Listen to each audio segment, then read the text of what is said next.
Movie Recap Tagalog here. Si Yang Min ay nagtatrabaho bilang isang driver ng taxi upang masuportahan ang kanyang sarili. Sa hindi malamang dahilan, mga multo lamang ang kanyang nagiging pasahero at tinutupad niya ang kanilang mga kahilingan. Siya ay tinutulungan ng isang multo at isang doktor sa ER. Isang araw, sumakay sa taxi ni Yang Min si Jiyon. Wala siyang alaala kung sino siya noong nabubuhay pa. Hindi rin niya alam kung bakit, pero hindi siya makaalis sa taxi ni Yang Min. Kaya tinawag niya ang sarili niya bilang sales manager ng taxi ni Yang Min. Magkasama sina Yang Min at Jiyon sa pagtupad ng mga hiling ng mga multo, kabilang na ang paghahabol sa isang serial killer. May katuwang din silang si Kyujin, isang workaholic na doktor sa ER na may kaakit-akit na anyo. Nakakaramdam siya ng mga palatandaan ng masasamang pangyayari sa ER, kung saan nakasalalay ang buhay at kamatayan ng mga tao. Nagsisimula ang kwento noong alas 12 na ng hating gabi, ngunit nagmamaneho pa rin ng taksi ang lalaki para kumita ng ikabubuhay. Habang siya ay nagmamaneho, bigla niyang nakita ang isang babaeng nakaputi na nakaupo sa likuran. Naguluhan ang lalaki at huminto siya sa pagmamaneho, saka tinanong ang babae kung kailan ito sumakay sa kanyang taksi. Ngunit sa halip na sumagot, hindi ito nagpakita ng reaksyon at sinabi na bababa na siya agad. Pagtingin ng lalaki sa salamin, hindi na niya nakita ang babae. Biglang dumaan ang babae sa pinto ng kotse at kalmadong naglakad pabante. Ngunit ilang hakbang pa lamang ang layo niya nang bigla siyang huminto. Pagkaraan nito, may puwersang bigla siyang sumipsip pabalik sa loob ng taksi. Sa tagpong iyon, labis na natakot si Yang Min at nawalan ng malay. Ang pangalan ng babaeng iyon ay si Jiyon. Sinubukan niyang gisingin si Yang Min, ngunit napagtanto niyang hindi niya ito kayang hawakan at hindi rin niya magamit ang kanyang mga kamay upang buksan ang pinto ng kotse. Gayunpaman, kaya niyang dumaan sa pinto. Nalilito siya at nagtanong sa sarili kung patay na nga ba siya. Kinaumagahan, nagising si Yang Min at nakita si Jiyon na nakaupo pa rin sa tabi niya. Kaya't napasigaw siya ng malakas at mabilis na tumakbo palabas ng kotse. Hinabol siya ni Jiyon ng kaunti, ngunit hindi na siya makita ni Yang Min. Nakatayo na lang ito sa labas at hindi naglakas loob na bumalik sa kanyang kotse. Ngunit maya-maya ay dumating ang grupo mula sa pamunuan ng lungsod at lumapit sa kotse ni Yang Min. Balak sana nilang kumpiskahin ang sasakyan dahil sa iligal na pagparada. Nang makita yon, dali-daling lumapit si Yang Min at ipinaliwanag na sa kanya ang kotse.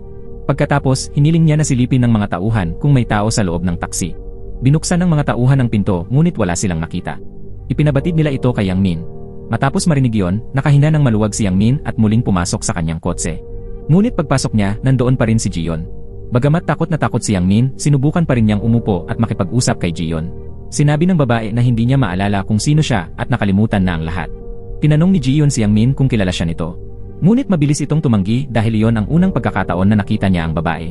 Ipinahayag ni Jiyon na kagabi, nang mawalan ng malay si Yang Min, nakakita siya ng bakas ng dugo sa upuan ng kotse.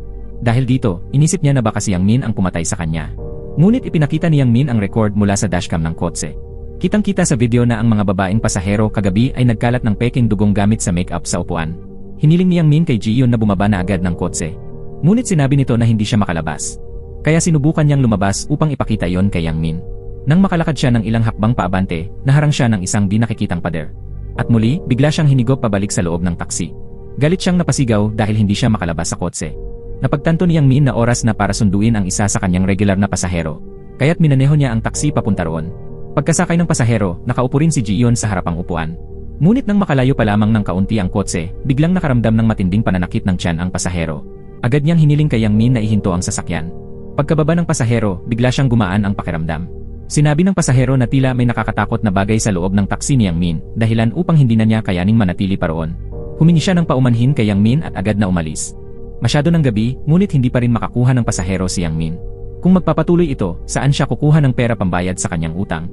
Tinanong siya ni Jiyon kung mayroon siyang ebidensya na siya nga ang dahilan kung bakit wala siyang makuhang pasahero. Agad na binuksan ni Yang Min ang metro at sinabi kay Jiyon na siya na ang magbayad ng pamasahe mula ngayon. Ngunit agad naman niyang inilista ang mga parusang naghihintay sa mga trooper na naniningil ng sobra sa pamasahe. Nag-isip si Jiyon kung bakit kabisado niya ang mga batas na yon. Sabi ni Yang Min, hahanapin niya ang pamilya ng babae at sila ang hihingan niya ng bayad para sa pamasahe. Kaya't nagtungo si Yang Min sa presinto ng pulis. Ginamit niya ang galing niya sa pagguhit upang iguhit ang mukha ni Jiyon. Humingi siya ng tulong sa mga pulis na hanapin ang pamilya nito. Baka raw ito ay namatay sa isang aksidente o nagkasakit ng malubha. Tumakbo si Jiyon papunta sa salamin upang tingnan ang sarili, ngunit wala siyang refleksyong nakita. Sinabi ng pulis kay Yang Min na wala pang babaeng namatay kamakailan na katulad ng nasa kanyang guhit. Nadismaya si Yang Min at umalis na kasama si Jiyon. Samantala, iniimbestigahan ng Major Crime Squad ang isang kaso. Ang babaeng biktima na si Kang Jiyon ay iniwan sa kalsada ng kung sino man. Siya ay unang natuklasan ng kanyang sariling ama. Sa kabilang banda, umuwi si Yang Min at patuloy na sinisisi si Jiyon dahil siya raw ang dahilan kung bakit wala siyang kinita ngayong araw. Kung hindi siya kikita upang mabayaran ang kanyang utang, mapipilitan siyang mamuhay sa lansangan kasama ang kanyang lola. Kaya't ang tanging hangad niya ay mawala na lang si Jiyon upang makapaghanap buhay siya. Pagkatapos nito, galit na pumasok sa bahay si Yang Min habang gusto namang sumunod ni Jiyon. Ngunit hindi niya maiwan ang taksi. Nang mabasa niya ang plaka ng sasakyan, tila naging pamilyar ito sa kanya. Pumasok si Yang Min sa bahay at ikinandado ang pinto dahil natatakot siyang sundan siya ni Jiyon. Nang tanungin siya ng kanyang lola kung bakit hindi siya umuwi kagabi, niyakap niya ito at nagpaka-spoiled na parang bata. Kinabukasan, habang natutulog si Yang Min, naramdaman niya ang pagtulo ng dugo mula sa kisame papunta sa kanyang mukha. Pagmulat niya, nakita niya si Jiyon na lumulutang sa ere. Ngunit napagtanto niyang panaginip lang pala yon. Ginising siya ng kanyang lola. Pagkatapos ay sinabi ng lola kay Yang Min na ihatid siya upang makipagkita sa isang kaibigan. Bumaba si lola mula sa taksi at akmang upo sa unahan. Ngunit pinigilan siya ni Yang Min at pinaupo sa likuran dahil daw marumi ang harapan. Kaya't sumakay si lola, ngunit hindi niya nakita si Jiyon sa loob ng kotse. Gusto sanang humanap ni Yang Min ng ibang taksi para kay lola, ngunit tumanggi ito, kaya't napilitan siyang siya na mismo ang maghatid. Habang nasa biyahe, maingat niyang inoobserbahan kung may kakaibang senyales si lola. Nakiusap si Jiyon kay Yang Min na huwag nang iparada sa labas ng bahay tulad kagabi. Dapat daw ay ipasok ang kotse sa loob. Ngunit bigla ulit siyang sumigaw ng malakas, dahilan upang madistract si Yang Min. Nawalan siya ng kontrol at bumangga sa tumpok ng basura sa kalsada. Sa kabutihang palad, ligtas si lola, ngunit labis na nagalit si Yang Min kay Jiyon. Kaya't dinala niya ang kotse sa isang shaman, umaasang mapuputol na ang koneksyon ni Jiyon sa sasakyan. Paulit-ulit na nagwisik ng asin ang shaman sa kotse. Ngunit naglilipat-lipat lamang ng pwesto si Jiyon. Hindi niya maiwan ang taksi. Pagkatapos, gumamit ang shaman ng kampana upang paalisin ang masamang espiritu sa loob. Ngunit ang epekto lamang nito ay parang nabulagta ang pandinig ni Jiyon. Pagkaraan nito, nakatanggap ng tawag si Yang Min mula sa isang kliyente, isang doktor. Pinatakbo ni Yang Min ang taksi at sinabi kay Jiyon na napakahalaga ng kliyenteng ito, kaya't hindi niya maaaring tanggihan. Huminto siya sa isang bus stop upang isakay si Dr. Kyujin. Tahimik na pinagmasdan ni Jiyon ang ekspresyon ng doktor. At natuwa siya dahil wala itong ipinakitang kakaiba. Pagdating ni Kyujin sa ospital, agad siyang nagsimula sa paggamot ng isang pasyente sa emergency room. Naalala ni Yang Min na si Kyujin din ang unang tumulong sa kanyang ina noon. Kaya't nagpunta siya sa ospital at nakiusap sa kaibigang si Soji, isang nurse doon, na tawagin si Dr. Kyujin para sa kanya. Nag-abot si Yang Min ng inumin kay Kyujin at nagpasalamat ng malaki. Nakita ni Jiyon ang eksenang ito mula sa malayo. Nagtaka siya kung ano ang relasyon ng dalawang ito. Ngunit dahil lumampas na siya sa pinapayagang distansya, agad siyang nahigop pabalik sa taksi. Umuwi si Yang Min ng gabing iyon at pinag-isipan kung dapat ba niyang iparada ang kotse doon. Sinabi ni Jiyon na natatakot siya sa bakanteng lote kagabi. Kaya't nakiusap siya na dito na lang iparada ngayong gabi. Hiniling ni Yang Min na huwag siyang pumasok sa maayos na bahay at naririnig siya ng lola. Kaya't pumasok siya mag-isa. Nang gabing iyon, nag-post si Yang Min sa isang social networking site tungkol sa isang multong sumasakay sa kanyang taksi. Nagtanong siya kung may paraan ba upang mapaalis ito. Ngunit walang naniwala sa kanyang kwento. May isang nagkomento na maaaring ang kotse ni Yang Min ay nagsisilbing pintuan ng multo at mas marami pang multo ang lilitaw. Ang nagkomentong iyon ay gumagamit ng palayaw na Yaong Master Wang. Kinabukasan, dinala ni Yang Min si Jiyon para muling maghanap ng pasahero. Nakakita siya ng lalaking kumakaway, kaya't huminto siya at tinanong kung sasakay. Laking gulat ng lalaking ito na si Jong. Dumaan siya mismo sa pinto ng kotse upang makapasok. Isa pala siyang multo. Labis na nainis si Yang Min dahil nagiging tambayan ng mga multo ang kanyang taksi. Nagsimulang magtalo ang dalawang multo kung sino ang dapat unahin na tulungan ni Yang Min. Wala nang nagawa si Yang Min kundi isama silang pareho. Maya-maya may isang lalaki namang sumakay. Ngunit pagkabukas ng pinto, bigla itong nakaramdam ng matinding sakit sa leeg at tumanggi ng sumakay. Napilitan si Yang Min na panoorin na lang ito. Umuwi si Yang Min at nadatnan ang dalawang multo na nagtatalo pa rin sa labas. Kinuha niya ang litrato ng kanyang ina at nagtanong kung bakit hindi niya ito nakikita, ngunit puro mga multong walang silbi ang nakakasama niya. Kinabukasan, nagtungo siya sa kumpanya ng taksi.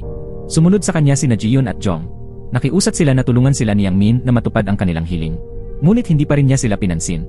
Bigla namang tinawag si Jiyon ng isang binata na nagngangalang Kang Shok, isa rin palang multo. Nakiusap ito na tulungan siyang kunin ang gintong nasa kotse. May sakit daw ang anak niya at balak niyang ibenta ang ginto para mapagamot ito, ngunit naaksidente siya at hindi alam ng asawa niya. Kaya't ibinenta ng asawa ang kotse. Agad namang tinawag ni Jiyon si Yang Min at sinabi na may ginto sa kotse. Hinagilap ni Yang Min at natagpuan ang isang bag ng ginto. Nagpunta sila sa ospital kung saan nakakonfine ang anak ni Kang Shok. Ibinigay ng bata ang bag sa kanyang ina at sinabing mula raw ito kay Papa. Nagulat ang ina sa dami ng ginto. Napaluha si Kang Shok at nagpasalamat bago tuluyang naglaho matapos matupad ang kanyang hiling. Binigyan naman ng anak ni Kang Shok ng gintong singsing si Yang Min, na sabi raw ng ama ay para sa kanya. Kaya't sinabi ni Yang Min kay Jiyon na ibebenta na niya ang taksi upang mabayaran ang kanyang utang. Nang marinig ni Jong na kailangan niya ng 20 milyong won, agad itong nag-alok na siya ang magbabayad. Sinabi ni Jong na nagtatrabaho siya sa VIP card ng Daehan Hospital. Noon, nakaisip ng magandang ideya si Jiyon, gawin daw nilang ghost taxi ang taksi na ito. Hihikayatin niya ang mga multo na sumakay at tutulungan sila ni Yang Min sa kanilang mga hiling. Bilang kapalit, makakatanggap sila ng pabuya. Naisip ni Yang Min ang gintong singsing, kaya't pumayag siyang simulan ang ghost taxi service. Pagkalabas ni Yang Min ng kotse, inamin ni Jong kay Ji-yeon na nagsinungaling siya, namatay siya sa aksidente sa trabaho at hindi pa natutupad ang kanyang hiling. Kaya't hindi pa siya makaalis. Sinabi rin ni Ji-yeon na hindi niya hahayaang ibenta ni Yang Min ang kotse dahil siya lang ang makakatulong sa kanya. Samantala, nagbanyo si Yang Min at inisip ang posibilidad na yumaman sa ghost taxi. Babayaran niya ang lahat ng utang at mamumuhay ng masaya kasama ang kanyang lola. Ngunit matapos lumabas si Yang Min, muling umamin si Jong na nagsinungaling siya, 1 buwan pa lamang siyang kasal nang mamatay siya. May tinatagong gintong bara para ipagawa ng bathtub para sa asawa niya. Galit na galit si Yang Min at tinawag siyang manloloko. Dumating pa ang asawa ni Jong na si Sujun, ngunit tumanggi na siyang tulungan ito. Sumakay si Yang Min sa taksi at umuwi ng galit na galit. Tinawag niyang manloloko si Ji-yeon at umakyat sa itaas. Lumipad naman si Ji-yeon at pinilit siyang kumbinsihin na tulungan si Jong dahil may tunay na gintong bara ito. Kung tutulungan niya, maaari siyang kumita ng 10 milyong won. Habang mainit na nagtatalo sila, dumating ang lola at tinanong kung sino ang kausap ni Yang Min. Nagkunwari siyang sumagot lang ng tawag. Hiniling ng lola na silipin niya ang banyo dahil may tagas. Pumasok si Yang Min upang ayusin ang tubo at muling naalala ang bathtub na ipinangako ng kanyang ina noon. Tiningnan ni Ji-yeon ang mga lumang litrato ni Yang Min at sinabing cute siya noong bata, ngunit ngayong malaki na, masyado na siyang praktikal. Ilang sandali pa, bumuhos ang malakas na ulan. Lumabas si Yang Min at nakita si Ji-yeon na natutulog sa sofa. Dahil sa malakas na ulan, bumalik na lamang siya sa kanyang kwarto. Kinaumagahan, habang nagmamaneho ng taksi si Yang Min, paulit-ulit na nakiusap si Ji-yeon na huwag ibenta ang kotse. Hindi pa raw niya naririnig ang huling hiling nito. Ngunit napansin niya na pumupunta sila sa bahay ni Jong. Labis na natuwa si Jong nang makita ang dalawang trooper na dumating. Sinabi ni Jong kay Yang Min na itinago niya ang isang gintong bara sa loob ng lumang telepono sa bahay. Iminungkahi ni Ji-yeon na magpanggap si Yang Min bilang kakilala ni Jong upang makapasok sa bahay. Pagkatapos, sinabi niya kay Jong na ikwento kay Yang Min ang masasayang alaala nila ng kanyang asawa. Ikinuwento ni Jong na nagkakilala sila ni Sujun sa ampunan. Hindi niya inasahan na magiging mag-asawa sila balang araw, ngunit itinadhana silang muli ng kapalaran. Nagsimulang tulungan ni Jong si Sujun upang masanay sa trabaho. Nang makita niyang nagbabalat ang balat nito dahil sa labis na pagtatrabaho, bumili siya ng gamot at doon siya naglakas loob na magtapat ng damdamin. Hindi niya inakala na papayag agad si Sujun. 10 taon silang nagsama bago nagpakasal.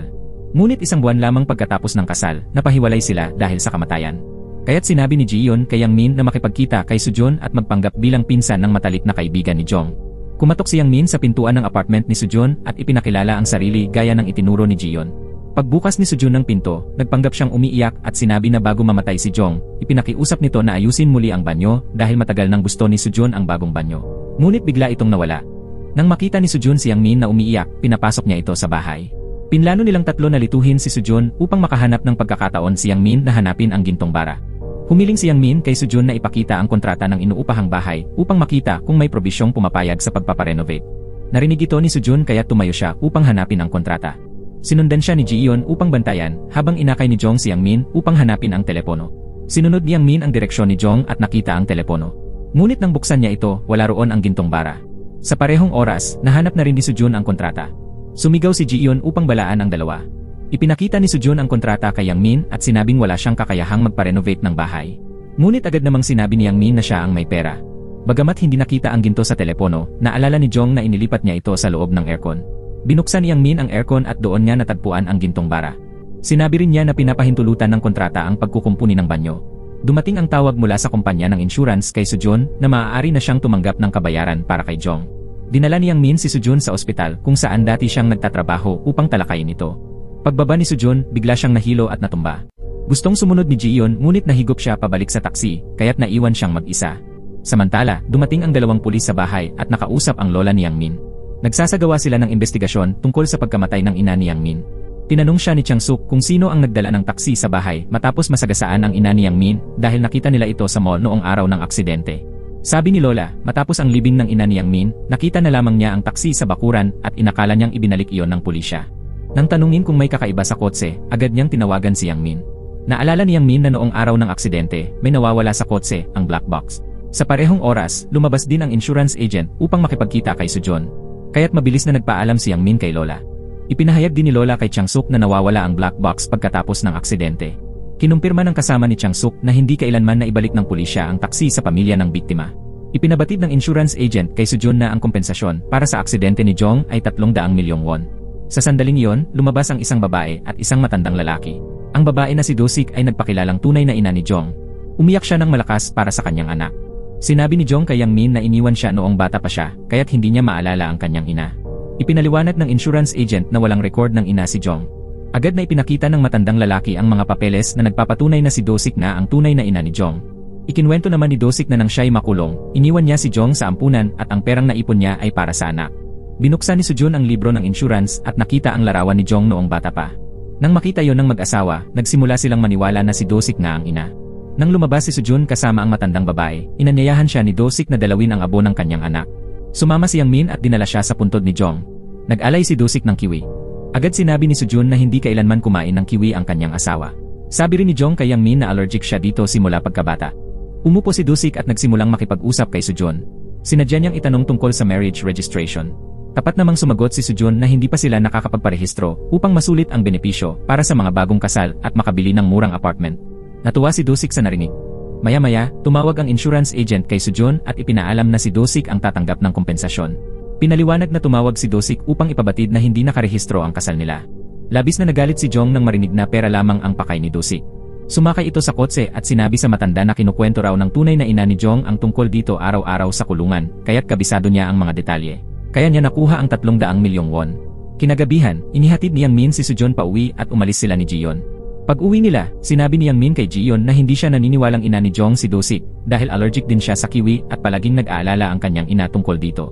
Para sa mga nawalan ng mahal sa buhay, hindi sila matutuwa kapag nakatanggap ng pera mula sa insurance dahil parang kumikita sa kapalit ng buhay ng pamilya.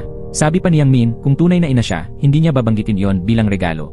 Ginastos lamang ni Do-sik ang 30 milyong won upang makuha ang 300 milyon, masyadong kapaki-pakinabang para sa kanya. Nang sabihin ni Jiyon na baka mahal niya ng labis ang kanyang ina kaya't ganun ang pagkaunawa niya, sumagot si Yang Min na 3 buwan na ang nakalilipas mula nang mamatay ang kanyang ina sa aksidente.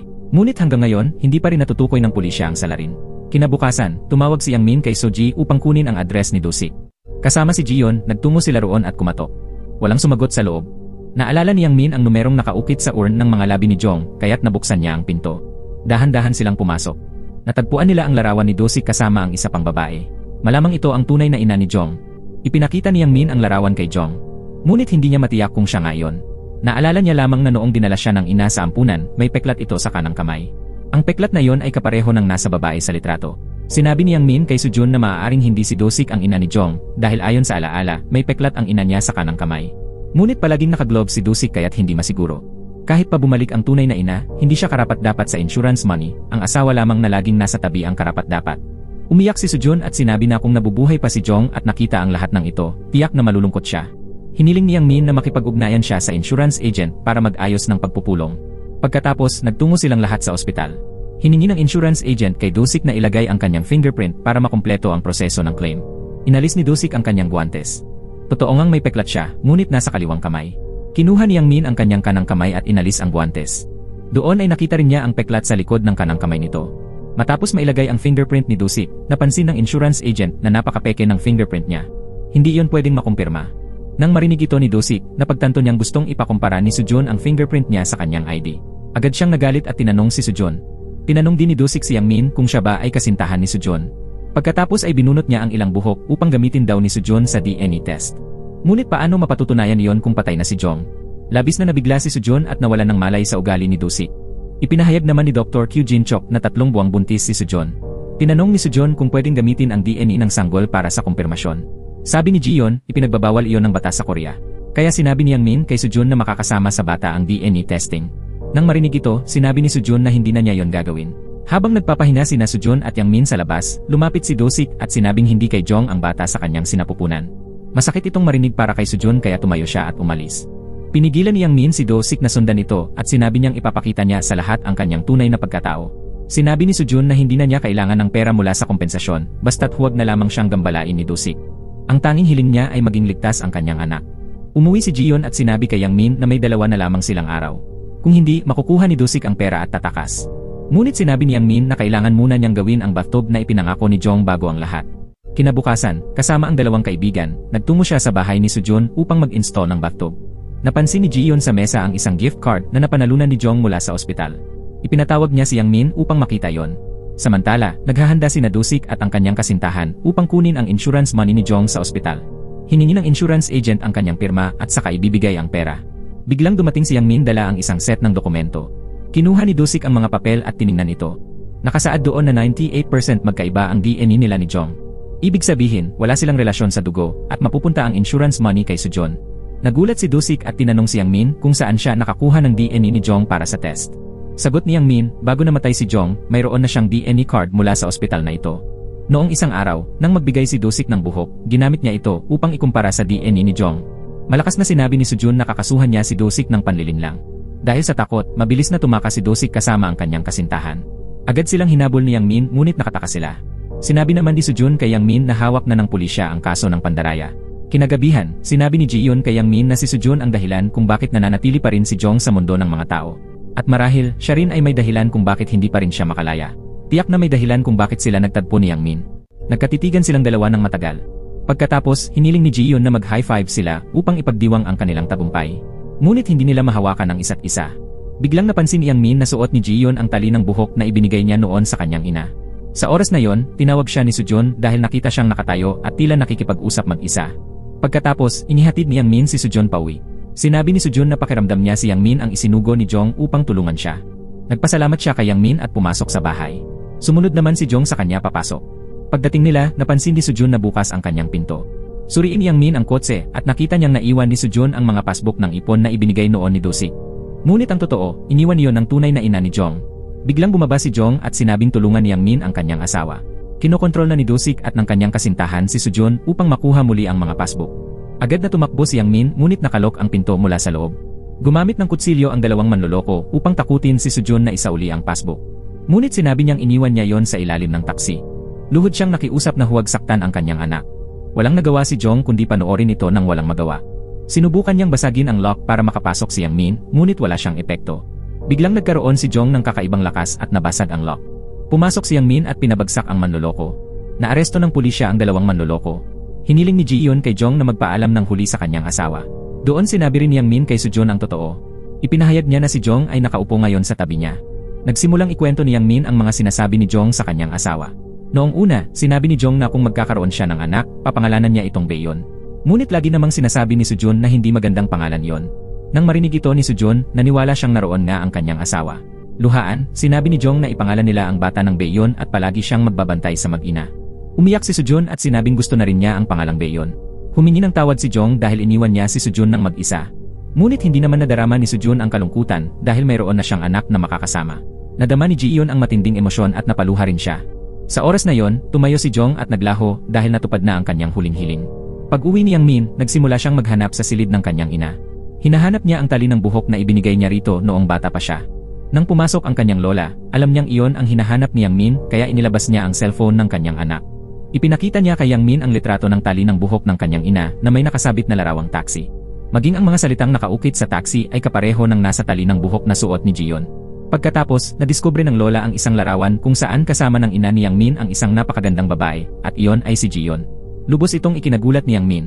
Ipinakita ni Yang Min kay Ji-yoon ang mga contact sa cellphone ng kanyang ina upang makita kung may pamilyar na pangalan. Ngunit hindi makaalala si Ji-yoon ng anuman. Gayunpaman, sigurado siyang may kaugnayan siya sa ina ni Yang Min kaya't hindi niya maiwan ang taksi nito. Kinabukasan, habang nagmamaneho si Yang Min papasok sa trabaho, nakatanggap siya ng tawag mula sa pulis na si Chang Suk. Agad siyang nagmaneho patungo sa lugar kung saan naaksidente ang kanyang ina. Pagdating doon, sariwa pa rin sa alaala ni Yang Min ang eksena ng aksidente, kaya't labis siyang nalungkot. Pagkatapos, kasama ang dalawang pulis, pumasok sila sa isang cafe upang mag-usap. Ngunit dahil napakalayo ng lugar mula sa kanyang taksi, inaya niya ang mga pulis na lumabas upang doon makipag-usap. Ang pangunahing pakay niya ay upang marinig din ni Ji-yoon ang usapan. Patuloy siyang tinatanong ni Chang Suk kung bakit naroon siya mismo sa lugar ng aksidente. 30 minuto lamang ang layo ng Daejeon Hospital mula roon. Bakit raw isang oras pa bago siya nakarating sa ospital? Bakit hindi niya ginamit ang taksi ng kanyang ina at sa halip ay sumakay pa siya ng ibang taksi? Naalala ni Yang Min na may usapan sila ng kanyang ina na kakain ng barbecue noong araw na yon. Ngunit pagdating niya na aksidente na ito. Hindi siya pinasakay sa ambulansya noon dahil estudyante siya ng Police Academy, kaya alam niyang kailangan niyang protektahan ang pinangyarihan ng aksidente. Dahil dito, hindi niya ginamit ang taksi ng kanyang ina at sa halip ay sumakay ng ibang taksi papunta sa ospital. Nahuli pa siya sa trapiko kaya bumaba siya at tumakbo patungong ospital. Nakaramdam siya ng matinding inis dahil tinatrato siya ng pulis na parang kriminal. Agad niyang sinabi na ngayon ay kaarawan ng kanyang ina. At sila pa mismo ay naghihinala na siya ang pumatay sa kanyang ina. Kung may oras sila, mas mabuting maghanap na lamang sila ng ebidensya upang maresolba ang kaso. Pagkatapos, umalis si Yang Min ng galit. Sa kotse, patuloy na pinapagalitan ni Ji-yoon ang dalawang pulis bilang pampalubag loob sa kanya.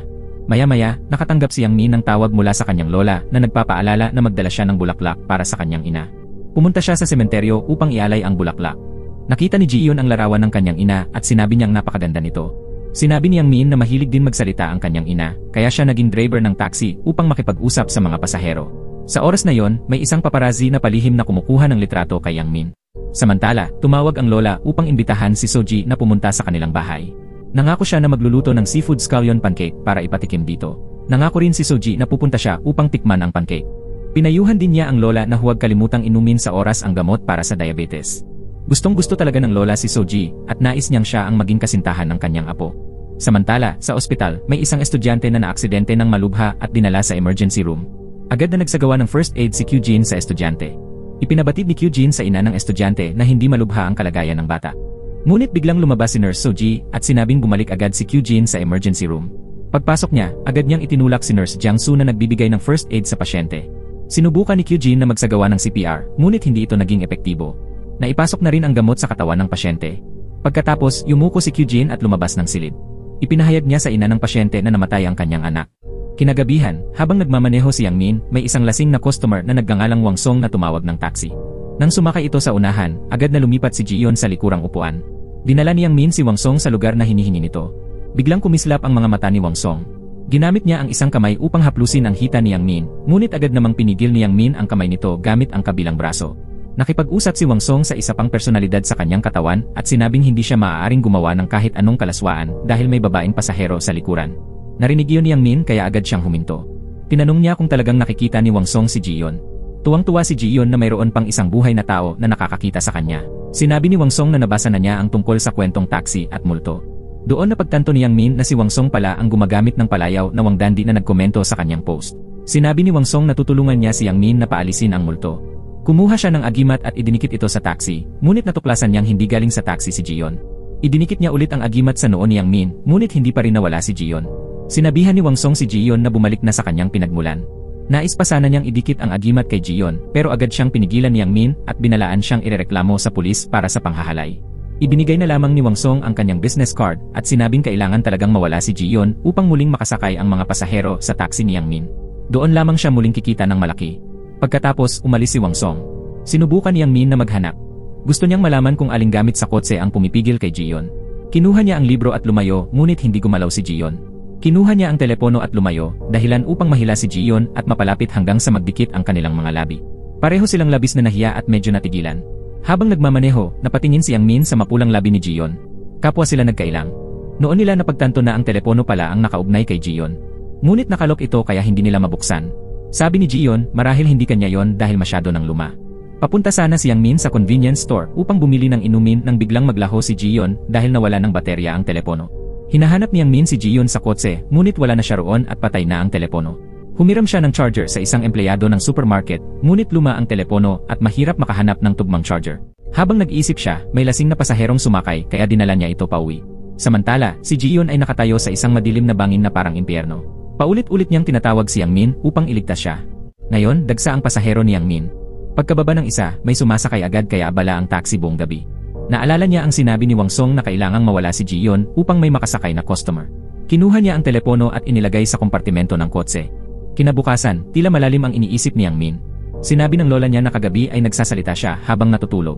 Malakas daw siyang sumisigaw para itaboy ang kung sino. Humingi si Yang Min ng charger mula sa lola ngunit hindi tugma ang saksakan. Pumunta siya sa kotse at kinumbinsi ang sarili na dahil wala na si Ji-yeon, wala nang istorbo sa kanya. Lumapit ang lola at tinanong kung anong telepono ang hawak niya. Sabi ni Yang Min, itatapon na niya yon. Inalok niya ang lola na sumakay para dalhin ito sa sentro ng libangan ng mga nakatatanda. Mabilis na kinuha ng lola ang telepono at bumaba ng kotse. Nakita ni Yang Min na papunta na ang lola sa basurahan, kaya hinabol niya ito pero huli na. Naibato na ng lola ang telepono. Medyo nalungkot si Yang Min pero ipinagpatuloy niya ang pamamasada. Ilang sandali pa, isang babaeng streamer ang sumakay at nagpasundo sa isang malayong lugar pasyalan. Pagdating nila, nagbayad ito ng 202,000 won. Malungkot na tumitig si Yang Min sa dagat at inisip si Ji-yeon. Nang may mag-asawang nagpatulong na magpakuha ng litrato, nasilayan niya ang babae bilang si Ji-yeon. Samantala, isang babaeng driver mula sa parehong kumpanya ng taxi ang nagdala sa kanyang inang may Alzheimer sa trabaho. Iniwan ni Yunsu ang kanyang ina sa kotse habang siya ay nagbanyo. Nakita ng ina ang isang batang babae na naglalaro sa labas. Paglingon ni Yunsu, wala na ang kanyang ina. Agad siyang tumakbo upang humingi ng tulong kina Jin Woo at sa iba pa. Umiiyak siyang naghanap, gayon din ang kanyang mga kaibigan, ngunit hindi pa rin natagpuan ng ina. Sa oras na yon, ang ina ni Yonsu ay dinala na pala sa presinto dahil palagi niyang sinusundan ang batang nakita niya kanina. Pinaghinalaan ng ina ng bata na gustong dukutin ng matanda ang kanyang anak. Nakita ni Yang Min si Yonsu na gumuho kaya inalalayan niya ito. Sinabi ni Yonsu na parang multo ang turing ng lahat sa kanyang ina. Dahil hindi na ito makaalala, dinidiskrimina siya at walang gustong umintindi. Tanging si Yonsu lamang ang nakakaalam kung sino ang kanyang ina. Maya-maya, nakatanggap siya ng tawag mula sa pulis na natagpuan na ang kanyang ina. Agad siyang pumunta sa presinto para sunduin ito. Samantala, umuwi si Yang Min at inisip ang sinabi ni Yonsu. Sa kabilang banda, nasilayan ni Ji-yeon ang multo ng isang babaeng may kargang sanggol. At bigla itong naglaho sa kanyang harapan.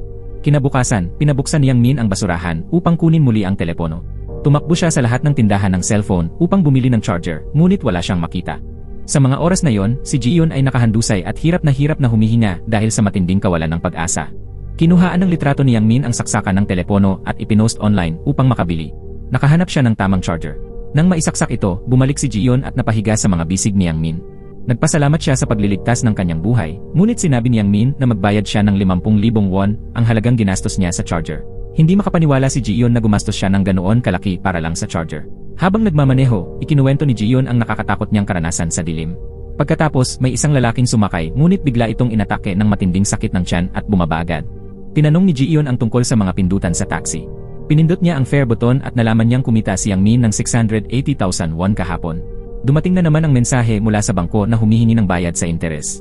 Kinagabihan, tinanong ni Ji-yeon kung bakit bumili si Yang Min ng charger. Bakit hindi na lang niya itinapon ang telepono? Agad na sagot ni Yang Min na siya lamang ang nakakakilala kay Ji-yeon kaya hindi niya kayang iwan ito. Tuwang-tuwa siya nang marinig iyon. Bigla na lang, nadaanan ng sasakyan ang isang babaeng nakaitim na nakatayo sa gilid ng kalsada. Pagkaraan ng kaunti, nakita nilang muli ang babaeng iyon na nagngangalang Gamin. Agad na huminto si Yang Min at tinanong siya kung saan siya pupunta. Sumakay din si Gamin at tinangka niyang takutin si Yang Min, ngunit nanatili pa rin itong kalmado. Nang makarating sila sa destinasyon ni Gamin, hiningi ni Yang Min ang pamasahe.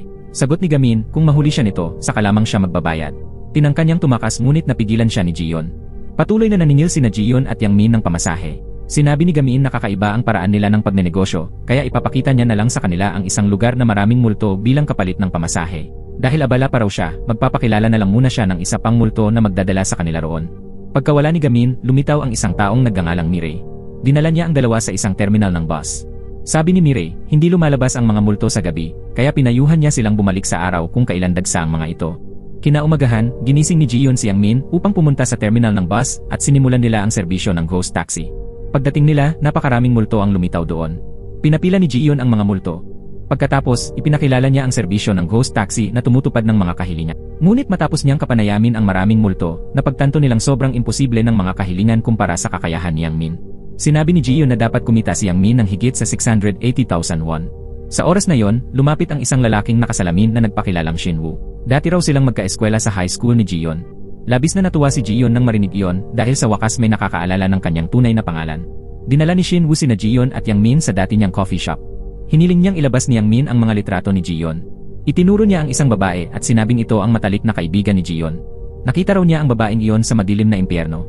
Ngayon, nalaman ni Ji-yeon na 30 taong gulang na siya. Pagkatapos, inutusan ni Shinwoo si Yang Min na linisin ang mga mesa at upuan. Nang magulat si Yang Min, nangako si Shinwoo na babayaran siya ng malaki. Binanggit ni Shinwoo ang password ng Caja de Hierro upang kunin ni Yang Min ang pera. Ang kanyang hiling ay manood ng sine, kumain sa isang 5-star na restaurant, pumunta sa isang party, at magsuot ng couple rings kasama ang taong mahal niya. Ang taong iyon ay si Ji-yeon. Ngunit sinabi niya kay Yang Min na huwag ipaalam iyon sa kanya.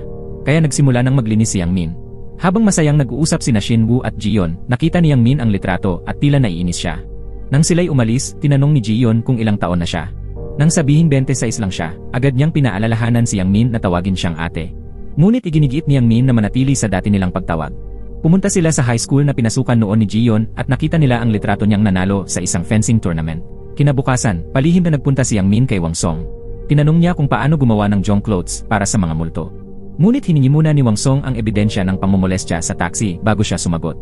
Ibinigay ni Yang Min ang USB na naglalaman ng ebidensya. Ipinaliwanag ni Wang Song na kailangan lamang ni Ji-yeon na lakaran ang damit upang maisuot ang junk clothes. Bumili rin si Yang Min ng demon mirror mula kay Wang Song na nagbigay daan kay Ji-yeon na makita ang sarili ng malinaw. Labis na nagpasalamat si Ji-yeon dahil natupad ang isa niyang hiling. Sinabi naman ni Yang Min na ang kanyang hiling ay pumunta sa Namsan kasama ang kasintahan at gumawa ng love keychain. Natawa si Ji-yeon dahil masyado raw cheesy ang hiling na yon. Kinuha ni Yang Min ang isang set ng damit mula sa kanyang lola at pinalakad si Jiyon dito. Naisuot nga niya ang bagong damit. Pero nang nais niyang isuot muli ang dating bestida, sabi ni Yang Min wala yon doon. Dinala niya si Jiyon sa isang tindahan ng damit. Sinabi niyang lakaran na lamang niya ang mga damit upang makasuot ng bago. Ngunit nakaramdam ng pagkakasala si Jiyon dahil kapag sinuot niya ito, wala nang bibili. Hamon ni Shinwoo kay Yang Min na bayaran ang mga damit. Kaya kinuha ni Yang Min ang isang mamahaling suit at binayaran ito. Isinuot ni Shinwoo ang mararangyang damit at pinuri siya ni Jiyon. Maya-maya, dala-dala na ni Yang Min ang napakaraming bag ng damit nang umalis sila. Inanyayahan ni Shinwoo si Jiyon na mag-date sa sinhan. Agad na nag-set up si Yang Min ng projector at nagpaskil ng pelikula.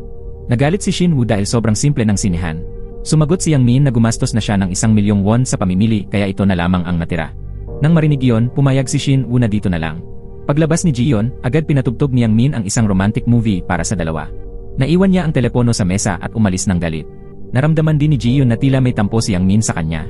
Pagkatapos ng pelikula, mahinahong sinabi ni Shinwoo na naniniwala siya sa tadhana sa pagitan nila ni Jiyon.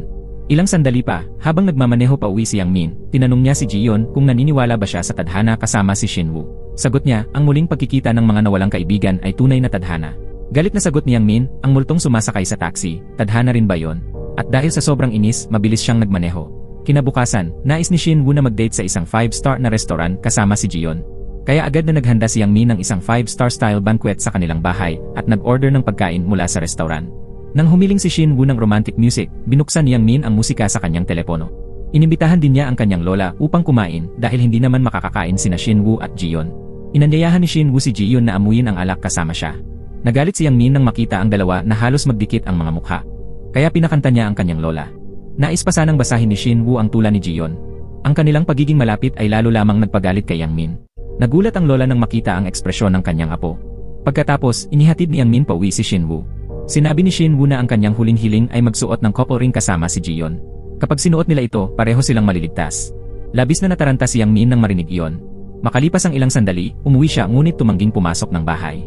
Nakita yon ni Jiyon at agad siyang lumipad palabas upang tanungin kung anong nangyari. Tinanong siya ni Yang Min kung ano ang tingin niya kay Shinwoo. Pinuri agad ni Jiyon si Shinwoo bilang gwapo at higit sa lahat, mas mahinahon daw ang pakikitungo nito sa kanya kaysa kay Yang Min. Galit na sinabi ni Yang Min na dapat na silang magtungo sa kabilang buhay. Kung aalis man o mananatili si Jiyon, wala na raw siyang pakialam. Nalungkot si Jiyon at nagtanong kung bakit siya nagagalit. Ang pakikipag-date niya kay Shinwoo ay inihanda rin naman ni Yang Min. Sinusunod lamang niya yon pero ngayon, siya pa ang sinasabihang pumunta sa langit. Nainis si Jiyon at biglang naglaho mula sa kotse. Nagsisi si Yang Min dahil alam niyang may nasabi siyang hindi dapat. Kinaumagahan, bumili siya ng peres ng couple rings upang tuparin ang huling hiling ni Shinwoo. Inisip ni Yang Min ang posibilidad na ibigay ni Shinwoo ang singsing kay Jiyon. Nakikita niyang masayang nagkatinginan ang dalawa at sabay na umaakyat sa langit. Pag-uwi ni Yang Min, nakita niyang nagbihis si Jiyon ng napakagandang damit at naghahanda ng makipagkita kay Shinwoo. Kinuha ni Yang Min ang telepono ni Jiyon mula sa bahay. Pagkatapos, dinala niya ito sa lugar kung saan dapat magpalitan ng singsing. Ngunit sa huli, pinili niyang ibalik ang kotse. Hindi niya dinala si Jiyon upang makipagkita kay Shinwoo. Kahit sinabi ni Jiyon na mabibigo ang kanilang negosyo, hindi na siya inalintana ni Yang Min. Umuwi siya at dumiretso sa kanyang silid. Nang pigilan siya ni Jiyon, dumiretso siya sa katawan nito upang makapasok sa kwarto. Samantala, naghihintay pa rin si Shinwoo sa silid ng pagtatapat. Nang malaman niyang hindi tinupad ni Yang Min ang kanyang pangako, labis siyang nagalit. Makalipas ang kaunti, nagpasya si Yang Min na magmaneho ng taxi mag-isa at iwan si Jiyon sa bahay. Kasama ng lola, magdamag na naghintay si Jiyon kay Yang Min, ngunit hindi na ito umuwi. Habang walang tigil sa pagpuri ang lola sa kanyang apo, tuloy-tuloy namang pinupunan ni Jiyon ang pagiging sumpungin ni Yang Min. Dahil dito, nagpasya na ring tumawag ang lola upang alamin kung nasaan siya. Napag-alaman nilang nasa sauna pala si Yang Min. Pinag-iisipan niya kung paano ipapaliwanag kay Jiyon na hindi niya ito dinala sa pagtatapat. Habang natutulog si Yang Min, may biglang lumapit at humipo sa kanyang puwit. Si Wang Song pala yon. Ipinaliwanag nitong sinapian siya ng isang general kaya niya nagawa iyon. Ngunit nagpasya si Yang Min na tawagan ng pulis. Pinigilan siya ni Wang Song. Tinanong siya ni Yang Min kung ang mga multo at demonyong umiibig ba ay nalalaya rin. Nahulaan ni Wang Song ang nararamdaman ni Yang Min. Pinayuhan niya ito na huwag mahalin si Jiyon dahil ang tao at multo ay hindi magkakaroon ng magandang wakas. Samantala, dumating ang dalawang pulis upang kausapin ang ama ni Jiyon. Gusto nilang imbestigahan ang kanyang pagkamatay. Sinabi ng ama na may matalik na kaibigan si Jiyon noong high school, ang pangalan ay Suhi. Nagbuntis daw ito noong nakaraang taon, ngunit namatay rin agad. Akala ni Jiyon ay pinatay si Suhi pero iginiit ng ama na aksidente yon. Pinipigilan pa ng ama si Jiyon na ituloy ang investigasyon, ngunit naniniwala si Jiyon na si Suhi ay pinaslang ng doktor o nurse sa Daejeon Hospital. Dahil biglang dumoble ang bilang ng mga namamatay sa emergency room doon nitong mga nakaraang taon. Malusob naman si Suhi pero nang ipinasok sa emergency, doon siya namatay.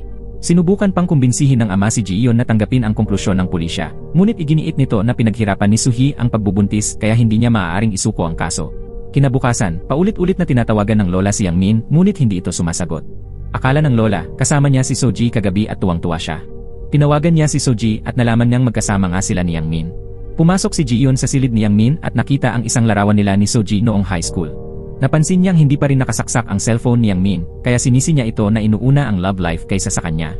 Samantala, minamaneho ni Yang Min si Soo-ji papunta sa ospital. Paulit-ulit siyang pinapagalitan nito dahil sa pagtulog sa labas buong gabi at sa pag-iwan sa lola ng mag-isa. Bumili si Soo-ji ng 3 tasa ng kape at isa raw ay ibibigay kay Dr. Kyujin. Ngunit sabi ni Yang Min, hindi siya magugustuhan ni Kyujin. Sa oras na yon, nadiskubre ni Soo-ji na malapit nang maubos ang baterya ng kanyang cellphone. Napaisip si Yang Min na hindi pa niya naisaksak ang telepono sa bahay kaya dali-dali siyang umuwi. Nagtatampo si Ji-yeon at tinanong siya kung nag-enjoy ba siya sa date kay Soo-ji. Siguro raw sobrang saya nila. Ipinaliwanag ni Yang Min na kaibigan lang niya ito. Pagkatapos, sinaksak niya ang kanyang cellphone at tinanong si Ji-yeon kung nagsiselos ba ito. Nang marinig iyon, nagalit si Ji-yeon at sinabing hindi naman iyon ang dahilan, kundi dahil hindi niya sinaksak ang cellphone kagabi kaya siya naiinis. Humingi ng tawad si Yang Min at tinanong kung gusto ba nitong makita si Shin-woo. Agad siyang sumang-ayon at pinakiusapan siyang dalhin siya roon. Pagmamaneho papunta sa lugar, nagpasalamat si Yang Min kay Ji-yeon dahil tinulungan siyang kumita mula sa ghost taxi service. Parang ramdam ni Ji-yeon na nagpapaalam na ito sa kanya. Inilabas ni Yang Min ang isang set ng damit at sapatos para kay Ji-yeon. Isinuot niya ito at tuwang-tuwa. Pagkatapos, pumasok siya upang makipagkita kay Shin-woo. Naghanda na rin si Yang Min sa isip niya na baka hindi na niya muling makita si Ji-yeon. Pinagalitan siya ni Shin-woo dahil palagi niyang ginugulo ang plano niyang pagtatapat. Ipinaliwanag ni Yang Min na natatakot siyang mawala si Ji-yeon. Sinabi ni Shin-woo na ibibigay na lang niya ang singsing mamaya at huwag na siyang istorbohin. Nagsimulang magtapat si Shin-woo kay Ji-yeon. Matagal na raw niyang gustong manood ng sine at kumain sa mamahaling restaurant kasama ang kasintahan, ngunit hinihintay niyang matapos muna ang exam. Ngunit sa araw na yon, namatay siya. At ngayon, nakaharap niya ang kanyang unang pag-ibig, si Ji-yeon. Narinig niya na kapag umibig ang mga multo, sila ay napapalaya. Kaya gusto niyang isuot ni Ji-yeon ang singsing at sumama sa kanya. Dahil kung mananatili siya rito ng walang alaala, hindi siya magiging masaya. Pagkatapos ng pagtatapat, labis na nagpasalamat si Ji-yeon kay Shin-woo. Siya ang unang taong nagpakilala muli kung sino siya matapos mawala ang kanyang alaala. Natuwa siya sa damdamin ni Shin-woo pero mas gusto niyang hanapin ang kanyang mga alaala kay Yang Min. Agad na sinabi ni Shin-woo na hindi maaaring magsama ang tao at multo dahil kapag umibig ang multo sa tao, siya rin ay napapalaya. Kung nais ni Ji-yeon na manatili sa mundo upang hanapin ang kanyang mga alaala, hindi siya dapat umibig kay Yang Min. Bagamat hindi pumayag si Ji-yeon na mahalin si Shin-woo, kontento na rin ito dahil naipahayag niya ang kanyang damdamin. Sa mga oras na yon, nagpasya si Yang Min na habulin si Ji-yeon. Biglang naglaho si Shin-woo sa harap ni Ji-yeon. Pagmulat niya ng mata, naroon pa rin si Ji-yeon. Paglabas nila, tinanong ni Ji-yeon kung masaya ba si Yang Min na hindi siya sumama, ngunit itinanggi pa rin niya ang kanyang nararamdaman. Tinanong niya kung bakit hindi siya sumama kay Shin-woo. Sagot ni Ji-yeon, hindi siya aalis hanggat hindi niya nababawi ang kanyang mga alaala. Dinala siya ni Yang Min kay Wang Song. Binigyan niya ito ng isang cellphone. Nang ididikit na ni Wang Song ang isang agimat sa telepono, biglang sumigaw si Ji-yeon at nahulog ito sa tubig. Ipinaliwanag ni Wang Song na yon ay agimat na mabuti para sa kanyang isipan, hindi para sa pagpapalayas. Makalipas ang ilang sandali, idinikit ni Wang Song ang isa pang agimat sa noo ni Ji-yeon. Dito, bumalik ang kanyang mga alaala. Naalala niyang binati niya si Soo-hee nang sabihin nitong buntis siya, ngunit namatay ito sa ospital. Naalala rin niya ang isang detektive na palihim na kumuha ng litrato sa libing ni Soo-hee, kaya agad silang nagtungo sa opisina ng detektive. Pagdating doon, naalala niyang sinabi ng detektive na may taong lihim na nag-utos sa kanya na kunan ng larawan ang libing ni Soo-hee.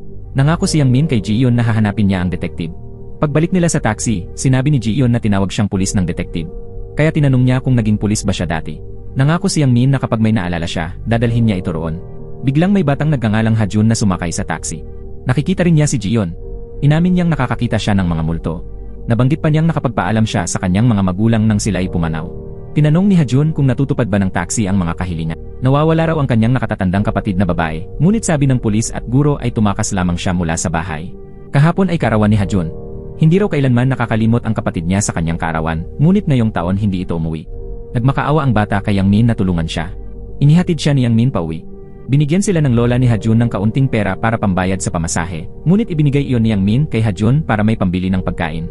Tinulungan ni Yang Min ang bata sa paghugas ng bigas at pagluluto habang pinangunahan ni Ha-jun si Ji-yeon upang bisitahin ang silid ng kanyang ate, si Ha-yeol. Pinuri ni Ha-jun ang kanyang ate na mabuting estudyante at masunurin, kaya imposible raw na tumakas siya sa bahay. Samantala, nakita ng lola ni Yang Min na dumating ang mga tao sa bangko upang maningil ng utang kaya agad niyang tinawagan si Yang Min. Sinabihan niya si Ji-yeon na umuwi agad. Nagtanong si Ha-jun kung dahil ba walang pambayad ay hindi natutuparin ni Yang Min ang kanyang hiling. Sinabi ni Jiyeon na tiyak na hindi tumakas si Hyul. Kung nawawala siya, kailangang hanapin siya agad. Nang sabihin ni Yang Min na ipaubaya na lang sa pulis, sinabi ni Jiyeon na umuwi na lang ito at iwan ang kanyang cellphone. Pagkatapos, umuwi si Yang Min ng mag-isa. Tinanong ni Jiyeon si Hajun kung ano ang ipinangako ng kanyang ate bilang regalo sa kaarawan. Sabi ng bata, nangako itong bibilhan siya ng video game. Pumunta si Jiyeon sa tindahan ng video game upang magtanong kung saan naroon si Hyul. Sabi ng may-ari, dumating daw ang babae kahapon upang bumili ng video game. Tinanong ni Jiyeon si Hajun kung maaari niyang itanong kung may kasama si Hyul. Sinabi ng may-ari ng tindahan na may kasama itong kaibigang naka-uniforme pang eskwela. Sabi ni Hajun, tiyak na si Miri iyon dahil madalas itong pumupunta sa bahay nila para makipaglaro kay Hyul. Nagpa-part-time ang dalawang babae sa supermarket. Pagkatapos noon, nagpunta si Hajun sa manager ng supermarket para tanungin tungkol sa kapatid niya. Sabi ng manager, hindi kailanman nahuhuli sa trabaho si Hyul, pero ngayong araw ay hindi siya pumasok. Sinabi ni Jiyeon kay Hajun na tanungin tungkol kay Mirei. Ayon sa manager, natanggal si Mirei sa trabaho dahil nagpanggap itong papasok pero nagnanakaw lang pala ng alak at sigarilyo. Bago siya umalis sa trabaho, nabanggit daw ni Mirei na nakabakasyon ang mga magulang niya kaya inimbitahan niya si Hyul sa bahay nila. Sumunod sa payo ni Jiyeon, diretsahan niyang hiniling sa manager na tawagan agad si Mirei. Tinawagan niya ng manager si Mirei pero walang sumagot. Akala ni Jiyeon baka pansamantalang tumuloy lang si Hyul sa bahay ni Mirei. Malamang bukas ay papasok na ulit siya sa paaralan. Samantala, kabado ang lola ni Yang Min dahil nag-abiso ang bangko na i-auction nila ang bahay kapag hindi nabayaran sa oras ang interes. Pinakalma lang siya ni Yang Min. Sabi ni Yang Min, malapit na siyang makabuo ng sapat na pera. Pagkatapos, ipinakita ng lola ang isang espesyal na paso ng halaman ng buyo. Bihira ito dahil bawal ang pag-angkat. Hiningi ng lola na ibenta iyon ng apo niya para pambayad ng utang. Marami raw gustong bumili. Nagtanong si Yang Min kung magkano ang makukuha kung ibebenta niya yon. Nang maghanap siya sa Google, nalaman niyang umaabot pala sa 5 milyong won ang halaga ng halamang buyo. Kaya agad niyang ipinost online ang pagbebenta nito. Pagkapindot niya ng post, marami agad ang nagtanong para bilhin ito. Pagbalik niya sa kwarto, nag-isip si Yang Min kung tatawagan ba niya si Jiyeon o hindi. Sa kabilang banda, tinanong ni Jiyeon si Hajun kung bakit hindi siya tinatawagan ni Yang Min. Sabi ni Hajun, siya na raw ang maunang tumawag. Agad nagalit si Jiyeon at nagsabing bakit siya pa ang mauuna. Pero bigla rin siyang nakatanggap ng tawag mula kay Yang Min. Dahil hindi makapagsalita sa telepono ang mga multo, si Hajun ang nagkwento ng sinasabi ni Jiyeon kay Yang Min. Pero dinadagdagan ng bata ang mga salita ni Jiyeon, kaya mas lalong lumabas na malamig ang tono niya. Samantala, sa Daehan Hospital, nakita ni Wang Song si Nurse Jung-soo na nagnanakaw ng 2 bote ng gamot at inilalagay sa bulsa niya. Agad siyang nagpunta kay Kyujin para magsumbong. Nakita niya si Jung-soo na naglagay ng 2 bote ng pampatulog sa bag nito na natatabunan ng patagong kamera. Sinabi ni Kyujin na siya na ang bahala sa bagay na yon. Sa kabilang banda, iniabot ni Nurse Hee-jeon kay Kyujin ang listahan ng mga emergency case sa ospital. 4 na taon nang nagtatrabaho doon si Jung-soo at mula noon ay dumoble ang bilang ng mga namamatay. Habang kumakain ang 3 nurse kasama si Jung-soo, sabay-sabay silang nakatanggap ng text mula kay Nurse Hee-jeon. Pinapunta sila agad sa opisina ni Kyujin. Agad namang tumungo ang 3 nurse. Pagdating nila, binigyan sila ng kaunting pera bilang selebrasyon. Samantala, sinamantala ni Jung-soo ang pagkakataong wala ang iba para pumasok sa imbakan ng gamot. Binuksan niya ang kabinet at kumuha ng 2 bote ng gamot. Nakunan siya ng patagong kamera. Inilagay niya ang ninakaw na gamot sa personal niyang locker. Kinabukasan, pumunta si Yang Min sa bahay ni Hajun. Sabi ni Jiyeon, hindi siya pupunta sa bahay niya. Nang sabihin ni Yang Min na hahanapin niya si Hyul, tuwang-tuwa silang dalawa. Nagpunta si Yang Min sa paaralan para hanapin si Mirei. Umupo siya at kumain ng prutas kasama nito at isang grupo ng mga kaklaseng babae. Tinanong ni Yang Min kung nagpunta ba si Hyul sa bahay ni Mirei dahil sabi ng may-ari ng supermarket inimbitahan daw siya. Sumabat agad ang katabing si Mirei at sinabing hindi na nakabakasyon ang mga magulang niya kaya hindi na pumunta si Hyul sa bahay nila. Napansin ni Jiyeon na leader pala ng grupo si Mirei, kaya pinaalalahanan niya si Yang Min na manatiling kalmado at huwag magpaloko sa kanila. Nang tanungin ni Yang Min kung sila ba ang huling nakakita kay Hyul bago ito mawala, agad na nagpakita ng kaba ang kanilang mga mukha. Isang estudyante ang nagsabi na may chismis na nakikipag-date daw si Hyul sa isang lalaki. Ipinakita nila kay Yang Min ang litrato kung saan nakatayo si Hyul at may kausap na lalaki. Naalala ni Mirei na napilitang makipagkita siya sa lalaking yon para bumili ng sigarilyo. Nang sigawan siya nito, dumating si Hyul para iligtas siya. Tinakot din ni Hyul na tatawag siya ng pulis para hulihin siya. Pagkatapos, sinipa niya ito sa singit at mabilis na tumakas kasama si Mirei. Nais pa sanang tanungin ni Yang Min si Mirei, pero panay iwas at sagot nito para sa kanya. Nang tanungin siya kung sumama ba siya kay Hyul para bumili ng game console, bigla itong tumayo at dali-daling umalis. Kinabukasan, muling sumama si Jiyeon kay Yang Min para mag-imbestiga. Biglang may motoristang mabilis na paparating mula sa likuran. Nabundol nito ang babaeng tumatawid. Agad na lumapit si Yang Min para tingnan ang lagay ng babae. Nang makita niyang tatakas ang motoristang nakabangga, mabilis siyang rumesbak para agawin ang susi ng motor. Sinakal niya ang motorista. Dumating ang mga pulis at inaresto ang motorista. Ikinuwento ni Yang Min kay Jiyeon na mula nang masagasaan ng motor ang kanyang ina, nagiging marahas siya sa mga ganitong klaseng motorista. Noong araw, palagi siyang naglalakad maghapon, nagdidikit ng mga karatula para maghanap ng saksi at namimigay ng flyers, umaasang mahahanap ang salarin na nakabangga sa ina niya. Sa panahong iyon, lumalala ang diabetes ng kanyang lola. Pero wala siyang pera para ipagamot ito. Hindi rin maibenta ang taxi ng kanyang ina, kaya minaneho na lang niya ito para kumita ng pera. Samantala, palihim na umupo si Gion malapit sa grupo ni Mireille para makinig sa usapan nila. Pinakiusapan ng isang estudyante si Mireille na huwag sabihin sa iba ang sikreto nila. Isang babaeng nagtatrabaho sa supermarket ang naglabas ng alak at sigarilyo para ibigay kay Mireille.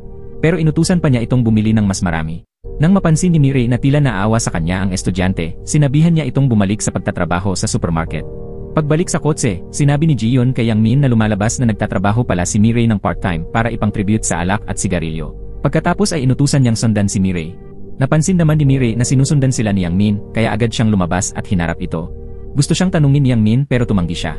Ngunit nang makita niyang nasa kotse si Hajun, pumayag siyang sumakay. Sa loob ng kotse, ikinuwento ni Hajun na nagkasakit si Haon dahil wala ito sa bahay. Tinanong niya si Mireille kung alam nito kung nasaan ang kanyang kapatid. Dumating sa puntong nakatanggap si Mireille ng tawag. Kinagabihan, pumunta si Yang Min sa isang bakanting lote ayon sa direksyon na binigay ni Mireille. Lumabas ang isang lalaki at tinanong siya kung siya ba ang tiyo ni Han. Maya-maya pa, lumabas ang dalawa pang lalaking may dalang baseball bat at sinimulang bugbugin si Yang Min. Nagpakilala silang mga kasabwat ni Mireille. Nabitiwan ni Yang Min ang telepono. Nakamasid lang si Mireille mula sa malayo. Nagdesisyon siyang huminto ng sasakyan para humingi ng tulong.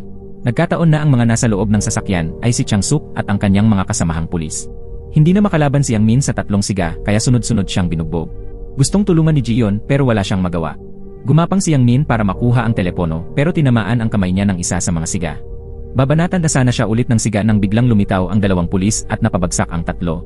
Na-realize ni Yang Min na nailigtas siya ng mga pulis. Pagkaalis nila, pinagalitan siya ni Gion dahil sumugod siya kahit may mga baseball bat ang mga yon. Kung natamaan daw siya sa ulo, napakadelikado. Sagot ni Yang Min, mas pipiliin pa niyang bugbugin kaysa mabasag ang telepono. Dahil kapag nabasag yon, mawawala si Gion. Nang tanungin siya ni Gion kung ayos lang bang magmaneho gamit ang isang kamay, sagot niya ay nakasanayan na niya yon.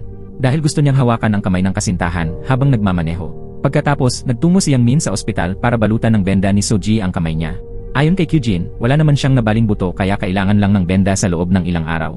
Lumapit si Hijon at tumango kay Yang Min. Parang pamilyar siya kay Gion. Ilang salitang pampalakas ang sinabi ni Kyujin kay Yang Min bago bumalik sa trabaho. Paglabas ni Yang Min at Gion sa ospital, nakatitiyak siya na hindi tumakas si Hayul mula sa bahay, kaya may tinatago si Mireille. Kinabukasan, pumunta si Han sa supermarket at tinanong si Mireille kung siya ba ang tumawag ng pulis para ipahuli ang mga kapatid niya kagabi. Ginamit din niya ang kaligtasan ng kapatid niya para takutin si Mireille. Samantala, nag-imprenta si Yang Min ng maraming polyeto para hanapin si Hayul. Humingi siya ng tulong sa mga kasamahan para ipamahagi ang mga ito. Makalipas ang ilang sandali, habang namimigay ng polyeto, nakatanggap si Yang Min ng tawag mula kay Hajun. Masamang balita ang sinabi ng bata. Dinala ni Yang Min si Gion sa isang liblib na lawa. Ipinahayag ng mga pulis na natagpuan nila ang bag ni Hajun at ang sulat ng pagpapatiwakal sa kanyang telepono roon. Nag-iwan siya ng paghingi ng tawad sa kanyang lola at nakababatang kapatid. Baka kusang nilisan ni Hayul ang mundong ito at tinatangka ng pulisya na hanapin ang kanyang bangkay.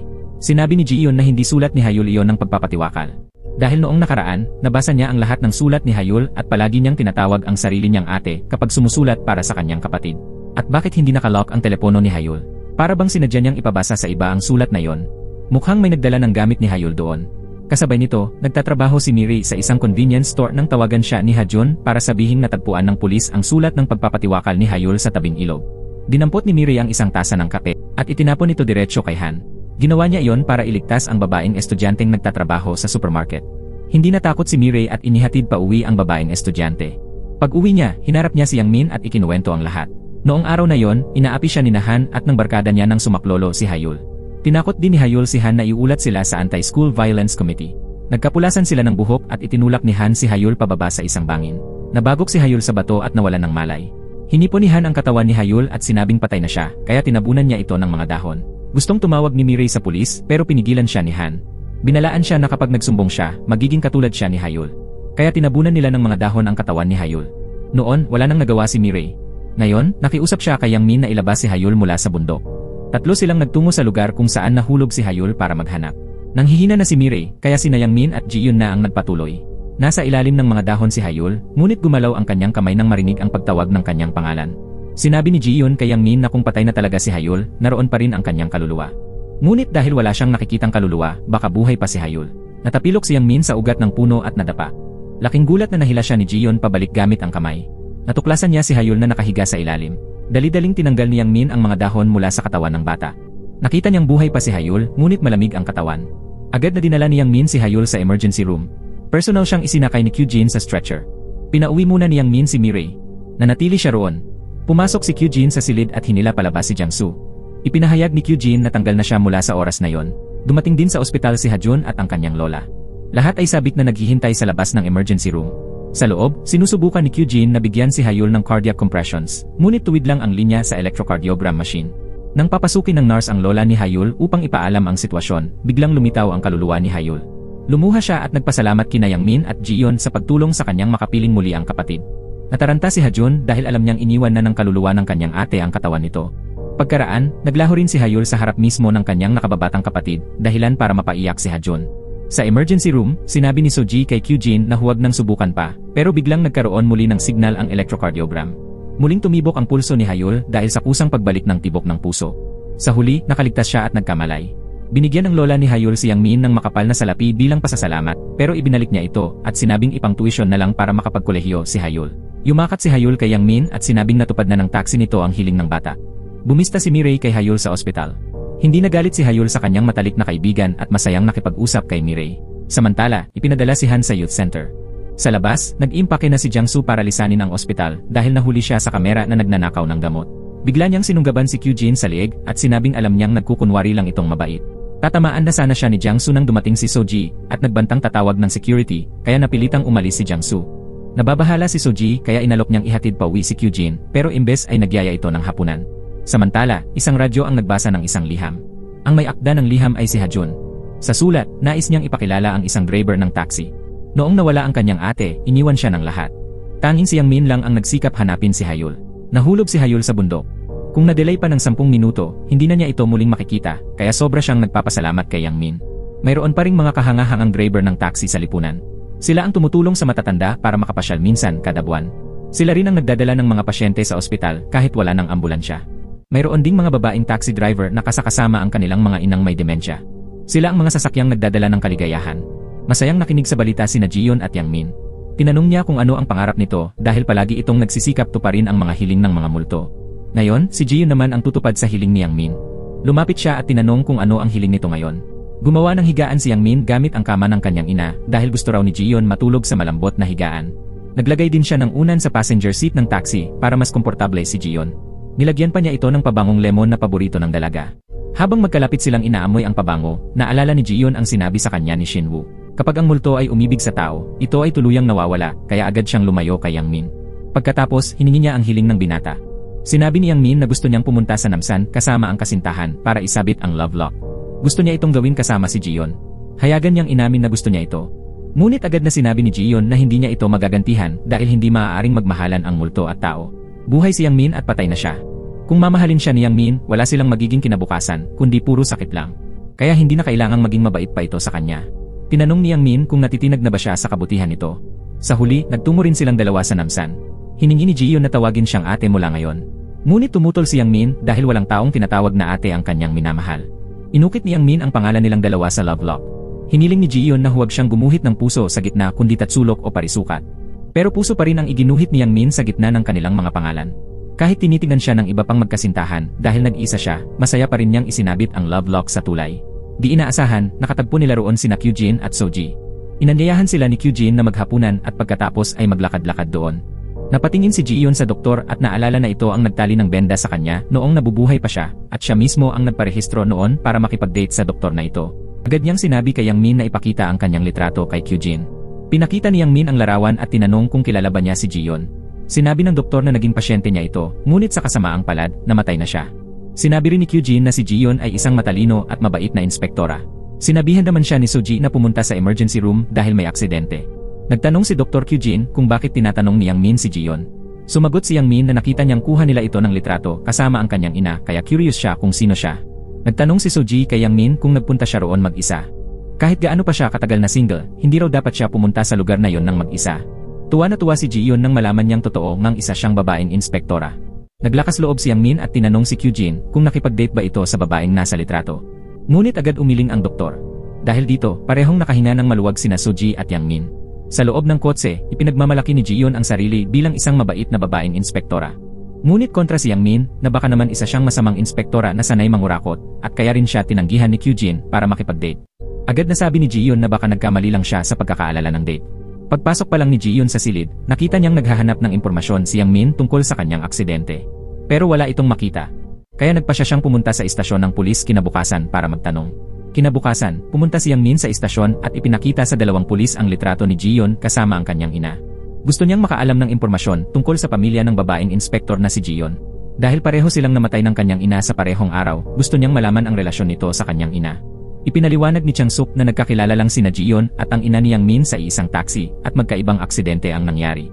Lubog pa sa matinding dalamhati ang pamilya ni Jiyon, kaya huwag na raw muna siyang pumunta roon dahil lalo lang silang masasaktan. Agad na sinabi ni Jiyon na huwag siyang sumuko. Sabi ni Yang Min, 4 na buwan nang patay ang kanyang ina pero hindi pa rin natutunto ng pulis ang salarin ng aksidente. Kaya siya na mismo ang hahanap at huhuli sa may kasalanan. Sinubukan pa rin niyang kunin ang numero ng pamilya ni Jiyon. Samantala, iniisip pa rin ni Kyujin ang larawan na ipinakita sa kanya ni Yang Min kaya tinanong niya si Soji tungkol kay Yang Min. Sa mga oras na yon, nakatayo si Jiangsu sa labas. Pumasok siya at malakas na tinawag ang pangalan ni Kyujin. Naglabas din siya ng patalim. Sa gitna ng pag-aagawan, nasugatan ni Jiangsu sa balikat si Kyujin. Dumating ang gwardiya at hinabol si Jiangsu. Mag-isa namang pumunta si Yang Min kay Wang Song para magtanong kung anong klaseng multo si Jiyon. Sabi ni Wang Song, nahuhumaling siya kay Jiyon. Ngunit mabuti rin daw iyon dahil makatutulong iyon para makapunta siya sa langit. Kahit gaano pa siya may galit, basta natutong magmahal si Jiyon, makakaakyat siya. Umuwi si Yang Min at naalala niyang laging iniiwasan ni Jiyon tuwing ipinapakita niya ang nararamdaman niya. Kaya nagpa siya siyang huwag nang ipakita ang damdamin niya para kay Jiyon. Dumating ang 2 pulis sa ospital para imbestigahan kung bakit inatake ni Nurse Jiangsu si Dr. Kyujin. Sabi ng doktor, galit daw si Jiangsu dahil natanggal siya. Nagnakaw kasi ito ng pangkalahatang pampatulog ng ospital at nahuli pa sa kamera. Pagkaalis ng mga pulis, hinabol sila ni Heejun at sinabi na gusto niyang i-report ang isang bagay na kakaiba tungkol kay Jiangsu. Mula nang nagsimula ito sa Daejeon Hospital, biglang dumami ang mga namamatay sa emergency room. Tinanong ni Kyujin kung ano ang sinabi ni Heejun sa mga pulis. Ikinuwento naman niya ang lahat ng kakasabi lang niya. Agad siyang pinuri ni Kyujin na magaling ang ginawa niya. Habang nagmamaneho ng taxi si Yang Min papunta sa trabaho, nakita niya ang kanyang lola na nagtatrabaho bilang gabay sa pedestrian lane sa isang intersection. Agad siyang lumabas at tinanong kung bakit nagtatrabaho pa siya roon. Lubos siyang nag-aalala sa kalusugan ng kanyang lola pero sabi ng matanda, pag-uwi na lang sila mag-usap. Bahagya pang yumuko ang lola niya sa matandang lalaking katrabaho niya sa kabila ng kalsada. Pag-uwi, sinabi ni Yang Min sa kanyang lola na tigilan na ang part-time job. Ngunit matigas pa rin ang ulo ng matanda, kaya tinanong siya ni Yang Min kung nakikipag-date ba siya sa matandang iyon. Araw-araw daw siyang nag-aayos ng maganda para sa kanya, tama ba? Nang marinig ito, nagalit ang lola niya at sinabing titigil na siya sa pagtatrabaho. Sinisi naman ni Jiyon si Yang Min dahil sa mga kalokohang sinabi niya. Paliwanag ni Yang Min, nagtatrabaho lang ang kanyang lola para tulungan siyang mabayaran ang utang, pero ngayong bayad na ang interes, hindi na muna sila mapapalaya sa bahay. Pero hindi niya alam kung kailan pa niya matatapos ang pagbabayad ng utang. Bumalik si Jiyon sa kanyang silid at nag-isip ng paraan para makahatak ng mas maraming customer, pero wala siyang maisip na maayos na paraan. Kinaumagahan, nakita ni Jiyon ang lola niyang masayang naghahanda ng agahan para kay Yang Min. Panay ang bulong ng matanda na sobra siyang pinoproblema ni Yang Min kaya hindi siya pinapayagang magtrabaho. Gusto rin daw niyang ipere si Yang Min sa isang mabuting babae bago siya pumanaw. Lumabas si Yang Min at humingi ng tawad sa kanyang lola dahil nagalit siya kagabi. Alam ng lola niyang nag-aalala lang siya kaya hindi niya ito sinisi. Pagkatapos, sinabi niyang kainin na ang mga inihanda niyang pagkain. Makalipas ang ilang sandali, lumabas ng kotse si Jiyon at binati si Yang Min. Ngunit nagkunwari itong walang pakialam. Naalala ni Yang Min ang babala ni Wang Song kaya malamig siyang umalis mag-isa sakay ng taxi at iniwan si Jiyon sa bahay. Pagkatapos, nagpunta si Yang Min sa opisina ng isang detective. Dumating siya roon para makausap si Detective Gubong tungkol sa investigasyon. Ipinakita niya ang litrato ni Jiyon at tinanong kung kilala niya ito. Sabi ng detective, dahil sa kanya, ilang beses na siyang ipinasumon sa istasyon ng pulis. Pagkatapos, gumawa ito ng dahilan para paalisin si Yang Min. Pilit pa rin siyang humingi ng kontak ng kamag-anak ni Jiyon pero pinaalis siya ng detective. Makalipas ang ilang sandali, pinulot ni Gubong ang isang business card. Naalala niyang pumunta roon ang ama ni Jiyon. Inilabas ng ama ni Jiyon ang kanyang business card at ipinakilalang isa siyang pulis. Hiningi niya kay Gubong ang mga litrato ng kanyang anak na palihim na kinunan. Tumanggi si Gubong at sinabing hindi siya pwedeng maglabas ng sikreto ng kanyang kliyente at nabura na raw niya ang mga larawan. Sinabi ng ama ni Jiyon na ang pakikipagtulungan sa kanya ang tanging paraan para mabuhay si Gubong. Dahil alam ng detective ang sikreto ng taong nagpa-picture kay Jiyon, hindi siya palalampasin ito. Pumunta si Yang Min sa Daejeon Hospital para kausapin si Soji. Gusto niyang humingi ng karagdagang impormasyon tungkol sa aksidente ni Jiyon. Sabi ni Soji, dinala muna siya sa emergency room. Pagkatapos, inilipat si Jiyon sa ICU at biglang namatay dahil sa cardiac arrest. Nang humingi si Yang Min ng kontak ng pamilya ni Jiyon, tumanggi si Soji dahil bawal ilabas ang impormasyon ng mga pasyente. Sa gabing iyon, umuwi si Yang Min at humingi ng tawad kay Jiyon dahil iniwan niya itong mag-isa sa bahay dala ng biglaang lakad. Sabi ni Jiyon, siya ang business director ng Ghost Taxi. Paano raw siya iniwan? Pero sagot ni Yang Min, hindi kailangan na magkasama sila palagi. Sinundan siya ni Jiyon paakyat at sinabing buong araw siyang nakakaalala ng mga hindi kumpletong alaala. Pero lahat ng iyon ay may kinalaman sa Daejeon Hospital. Kaya gusto niyang samahan siya ni Yang Min doon para maghanap ng mga pahiwatig. Pero kung ano-anong dahilan ang sinabi ng binata para tumanggi. Maya-maya, nakita ni Yang Min na umiiyak si Jiyon sa sakit kaya dinala niya ito sa Daejeon Hospital para mag-imbestiga. Nakita ni Kyujin na mag-isa si Yang Min at nagsasalita sa sarili. Kaya nilapitan siya ng doktor at tinanong kung bakit siya naroon. Sabi ni Yang Min, may kakilala siyang na ospital kaya dumalaw siya. Umalis si Kyujin. Paglingon niya, nakita niyang nagsasalita muli mag-isa si Yang Min. Pumasok sina Yang Min at Jiyon sa silid ng imbakan ng medical equipment para mag-imbestiga. Biglang may itim na usok na dumaan at lumitaw ang isang lalaking multo na nagngangalang Madong. Ipinaliwanag niya na hindi siya masamang multo dahil gusto pa rin niyang makilala ang isang tao kaya nanatili siya roon. Sabi niya, 5 taon na siyang nananatili kaya marami na siyang alam tungkol sa nangyayari sa ospital na yon. Tinanong ni Madong kung galing ba sila sa Ghost Taxi. Pagkatapos ay hiniling niyang tulungan nila siyang matupad ang kanyang hiling. Nang sabihin ni Madong na wala siyang pera, agad na tinanggihan ni Jiyon ang kanyang kahilingan. Ngunit nangako itong bibigyan sila ng impormasyon tungkol sa ospital na yon. Pagkatapos makinig, agad na pumayag si Yang Min na tulungan si Madong. Pinigilan siya ni Jiyon at sinabing hindi niya kailangan ng pera para mabayaran ang kanyang utang. Sabi ni Yang Min, ang pinakamahalaga ngayon ay ang imbestigahan ang aksidente ni Jiyon. Pagkatapos, dinala sila ni Madong sa lugar kung saan nakalagay ang kanyang abo.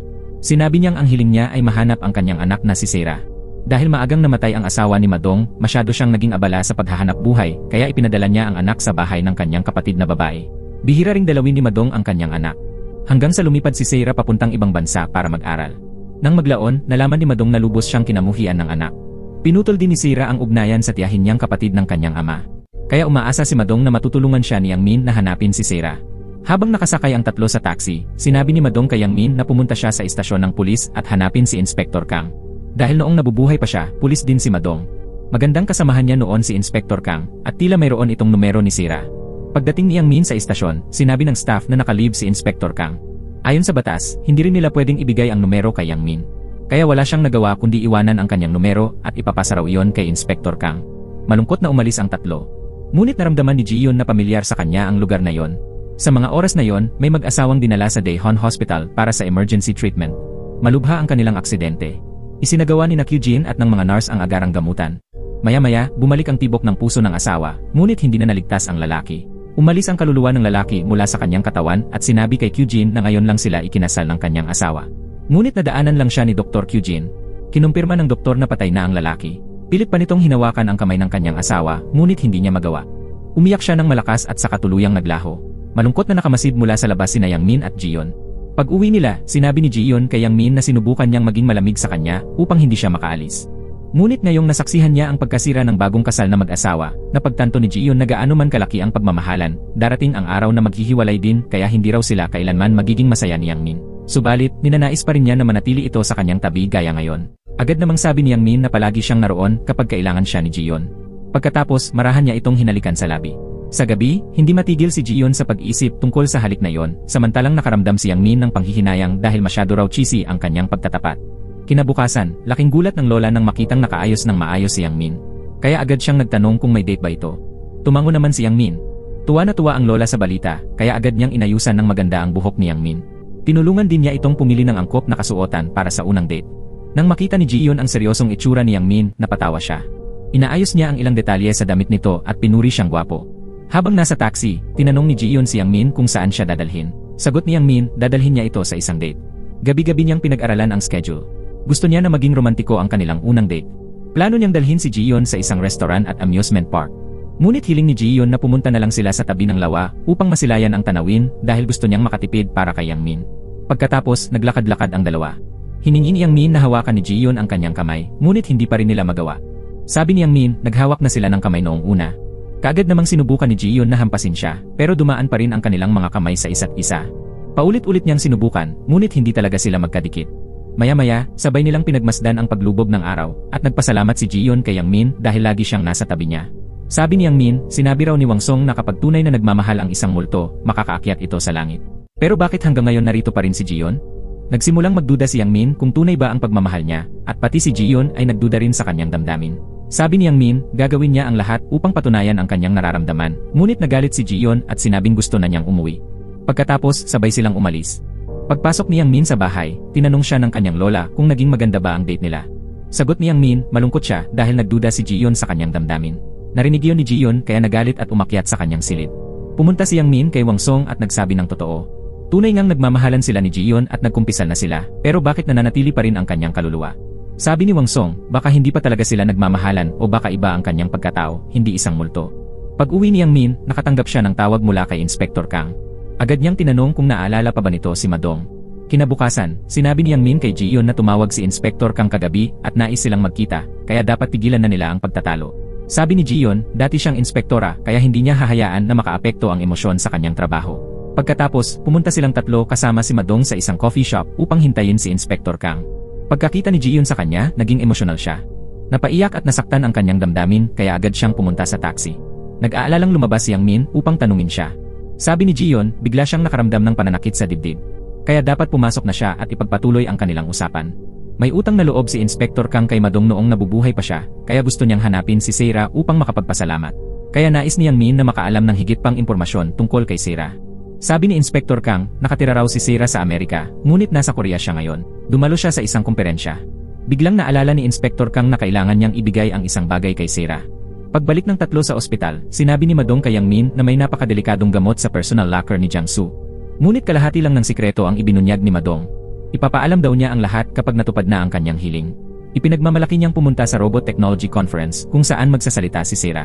Hindi maganda ang pakiramdam ni Ji-yeon habang nakaupo malapit kay Inspector Kang, kaya sinabi niya kay Yang Min na lalabas muna siya. Pagkatapos ng talumpati, umakyat si Madong sa entablado upang mas malinaw na makita ang mukha ng kanyang anak. Panay ang sambit niya na miss niya ito. Lumapit kina Seira sina Inspector Kang at Yang Min, isa-isa, at ipinakilala ang sarili bilang mga kakilala ni Madong. Ngunit sabi ni Seira, wala siyang kinalaman sa kanya. Ayaw na niyang makarinig pa tungkol dito.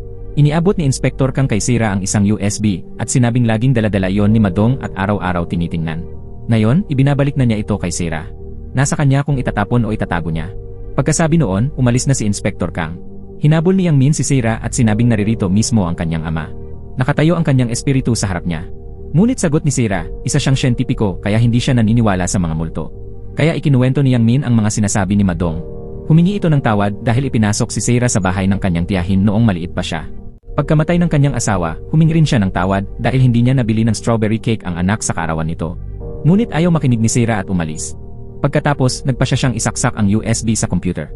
Pinanood ni Seira ang isang video. Ipinakita rito ang mga yugto mula pagkasilang niya hanggang high school. Lumabas din ang kanyang ama sa video. Ngunit agad niyang isinara ang computer at hindi na itinuloy ang panonood. Kinabukasan, tinitigan ni Madong ang kanyang anak mula sa malayo at sinabing oras na para bitawan ang lahat at lisanin ang mundo. Kontento na raw siya sa pagiging mahusay at matalino ni Seira. Habang inaayos ni Seira ang entablado bago ang kanyang talumpati, biglang may bumagsak na ilaw. Lumipad si Madong upang yakapin ang anak at nailigtas ito sa pagbagsak ng ilaw. Nararamdaman ni Seira na iniligtas siya ng kaluluwa ng kanyang ama. Lumapit si Yang Min kay Seira at sinabi na ilang buwan na ang nakalipas ng maaksidente at mamatay ang kanyang ina.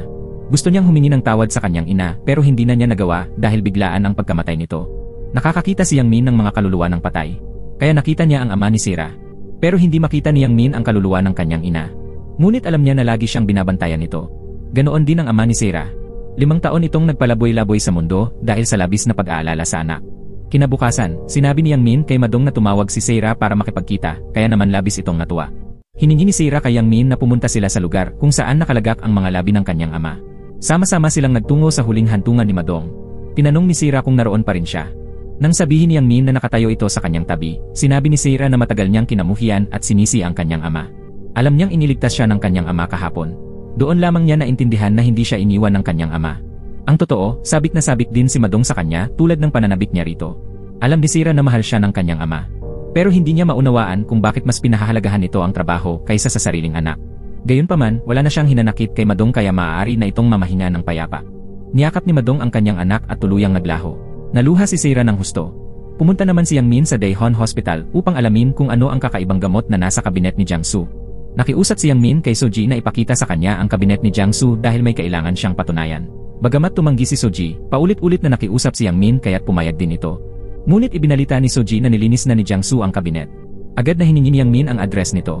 Pinayuhan siya ni Soji na huwag nang mag-imbestiga at unahin na lamang ang pag-aalaga sa kanyang lola. Hayaan na raw ang pulisya ang humawak sa kaso.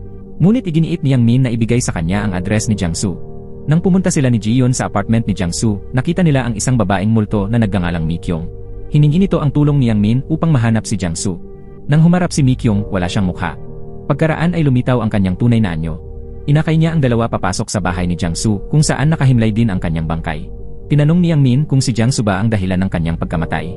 Ngunit iginiit ni Mikyong na mabuti ang trato sa kanya ni Jiangsu at hindi siya nito sasaktan. Nakiusap siya kay Yang Min na hanapin si Jiangsu. Hindi raw siya makakaalis hanggat hindi niya ito nakikita. Pumasok si Yang Min sa silid ni Jiangsu at nakita ang maraming litrato ng mga libing na nakapaskil doon. Naroon din ang mga litrato ni Jiyon na umiiyak para kay Soji at si Yang Min na umiiyak sa burol ng kanyang ina. Samantala, nagtungo si Inspector Kang sa isang ospital. Pumasok siya sa intensive care unit upang dalawin ang kanyang anak. Nakatali ito sa ventilator at walang malay. Bigla itong nagkaroon ng seizure. Sa kabilang banda, naramdaman ni Jiyon na tila natutunaw ang kanyang kaluluwa. Sa ospital, mabilis na pumasok ang doktor at nurse upang suriin at bigyan ng iniksyon si Jiyon. Ipinaalam nila kay Inspector Kang na ligtas na muli ang kanyang anak. Samantala, bumalik sa normal ang kaluluwa ni Jiyon. Nang bumalik si Mikyong, agad sinabi ni Yang Min na hanggang ngayon ay hindi pa rin ito inaamin na si Jiangsu ang salarin. Sabi ni Mikyong, ngayon lamang niya nakita ang mga litratong iyon. Wala ang mga ito roon dati dahil araw-araw niyang nililinis ang silid. Sigurado siyang hindi si Jiangsu ang pumatay. Nang palabas na si Yang Min upang iulat sa pulisya ang pagkamatay ni Mikyong, dumating bigla si Hijon. Naalala nitong minsan na niyang nakilala si Yang Min. Pagpasok niya, nakita niyang may bangkay sa loob. Dumating ang mga pulis upang imbestigahan at inaresto si Yang Min matapos magsumbong si Hijon na siya ang salarin. Habang dinadala siya, agad nitong ipinaalam kay Kyujin na nadakip ng pulisya si Yang Min. Noon pa pala matagal nang magkakilala sina Hijon at Kyujin. Nang bata pa si Kyujin, palagi siyang binubugbog ng kanyang amang chairman. Noon, si Hijon ang sumaklolo at nagbanta na tatawag ng pulis kung hindi titigil ang ama sa pananakit sa anak. Pinakakuan ni Hijon si Kyujin na lagi siyang poprotektahan. Sinuri ng dalawang pulis ang lahat ng larawang kuha sa mga libing at pansamantalang kinumpirma na si Jiangsu ang may sala sa mga pagkamatay na ito. Dinala si Yang Min sa presinto, kinuha ang lahat ng gamit niya at ikinulong sa selda. Umupo si Jiyon sa tabi niya at humingi ng tawad, sinabing kung buhay pa sana siya, maaari siyang magpatotoo. Ngunit ngayon, isa na lang siyang walang silbing multo. Agad namang sinabi ni Yang Min na inosente siya at lalaya rin siya kalaunan. Hanggat kasama niya si Jiyon, ayos na siya kahit pa sa selda. Kahit sa impyerno pa, basta't magkasama sila, tatanggapin niya. Umiti si Jiyon at sinabing ganoon din siya. Pagkaraan, 3 kasamahan ni Yang Min ang bumisita. Ipinaliwanag niyang nagkaroon lamang ng hindi pagkakaintindihan at lalaya rin siya agad. Pinakiusapan din niya sila na huwag ipaalam sa kanyang lola ang nangyari. Naisip ng isa niyang kasamahan ang isang magandang dahilan, sabihin sa kanyang lola na may hinatid siyang dayuhang pasahero sa ibang bansa. Nakatanggap ng tawag ang kanyang lola mula kay Jinwoo. Ipinaalam ito na may pasaherong banyaga si Yang Min at ilang araw pa bago makakabalik. Ayon sa patakaran, bawal gumamit ng personal na telepono kapag may dayuhang pasahero dahil naiinis ang mga ito kapag paulit-ulit na nagsasalita ng Koreano ang driver. Kaya pinatay ni Yang Min ang kanyang cellphone. Naniwala naman ang kanyang lola. Nagsimulang tulungan ni Jiyon si Yang Min sa pagsagot sa mga tanong ng pulisya. Tinanong ni Changsuk kung bakit nakapasok siya sa apartment kung nakalock ito. Ipinaliwanag ni Yang Min na nakabukas ang pinto noon dahil may nakadikit na magnetic flyer kaya hindi ito sumara. Nang tanungin naman kung bakit siya pumunta sa bahay ni Jiangsu, pinayuhan siya ni Jiyon kung paano sasagot. Pinaghinalaan niya si Jiangsu na may kinalaman sa pagkamatay ng kanyang ina dahil sinabi ni Soji na nagnakaw ito ng gamot sa ospital at natanggal sa trabaho. Bukod pa rito, malapit sa tinitirhan ni Jiangsu ang lugar kung saan naaksidente ang kanyang ina. Maya-maya, binuksan ng pulis ang selda ni Yang Min. Ipinaalam nilang pinalaya na siya dahil lumabas sa autopsy na mahigit 1 linggo nang patay ang bangkay sa apartment at walang fingerprint ni Yang Min sa hiringgilya. Natagpuan din nila ang motorsiklo, helmet at guwante sa isang liblib na lugar. Lumabas sa DNA test na ang buhok sa helmet ay kay Jiangsu kaya't nakumpirma ng pulisya na siya ay isang serial killer.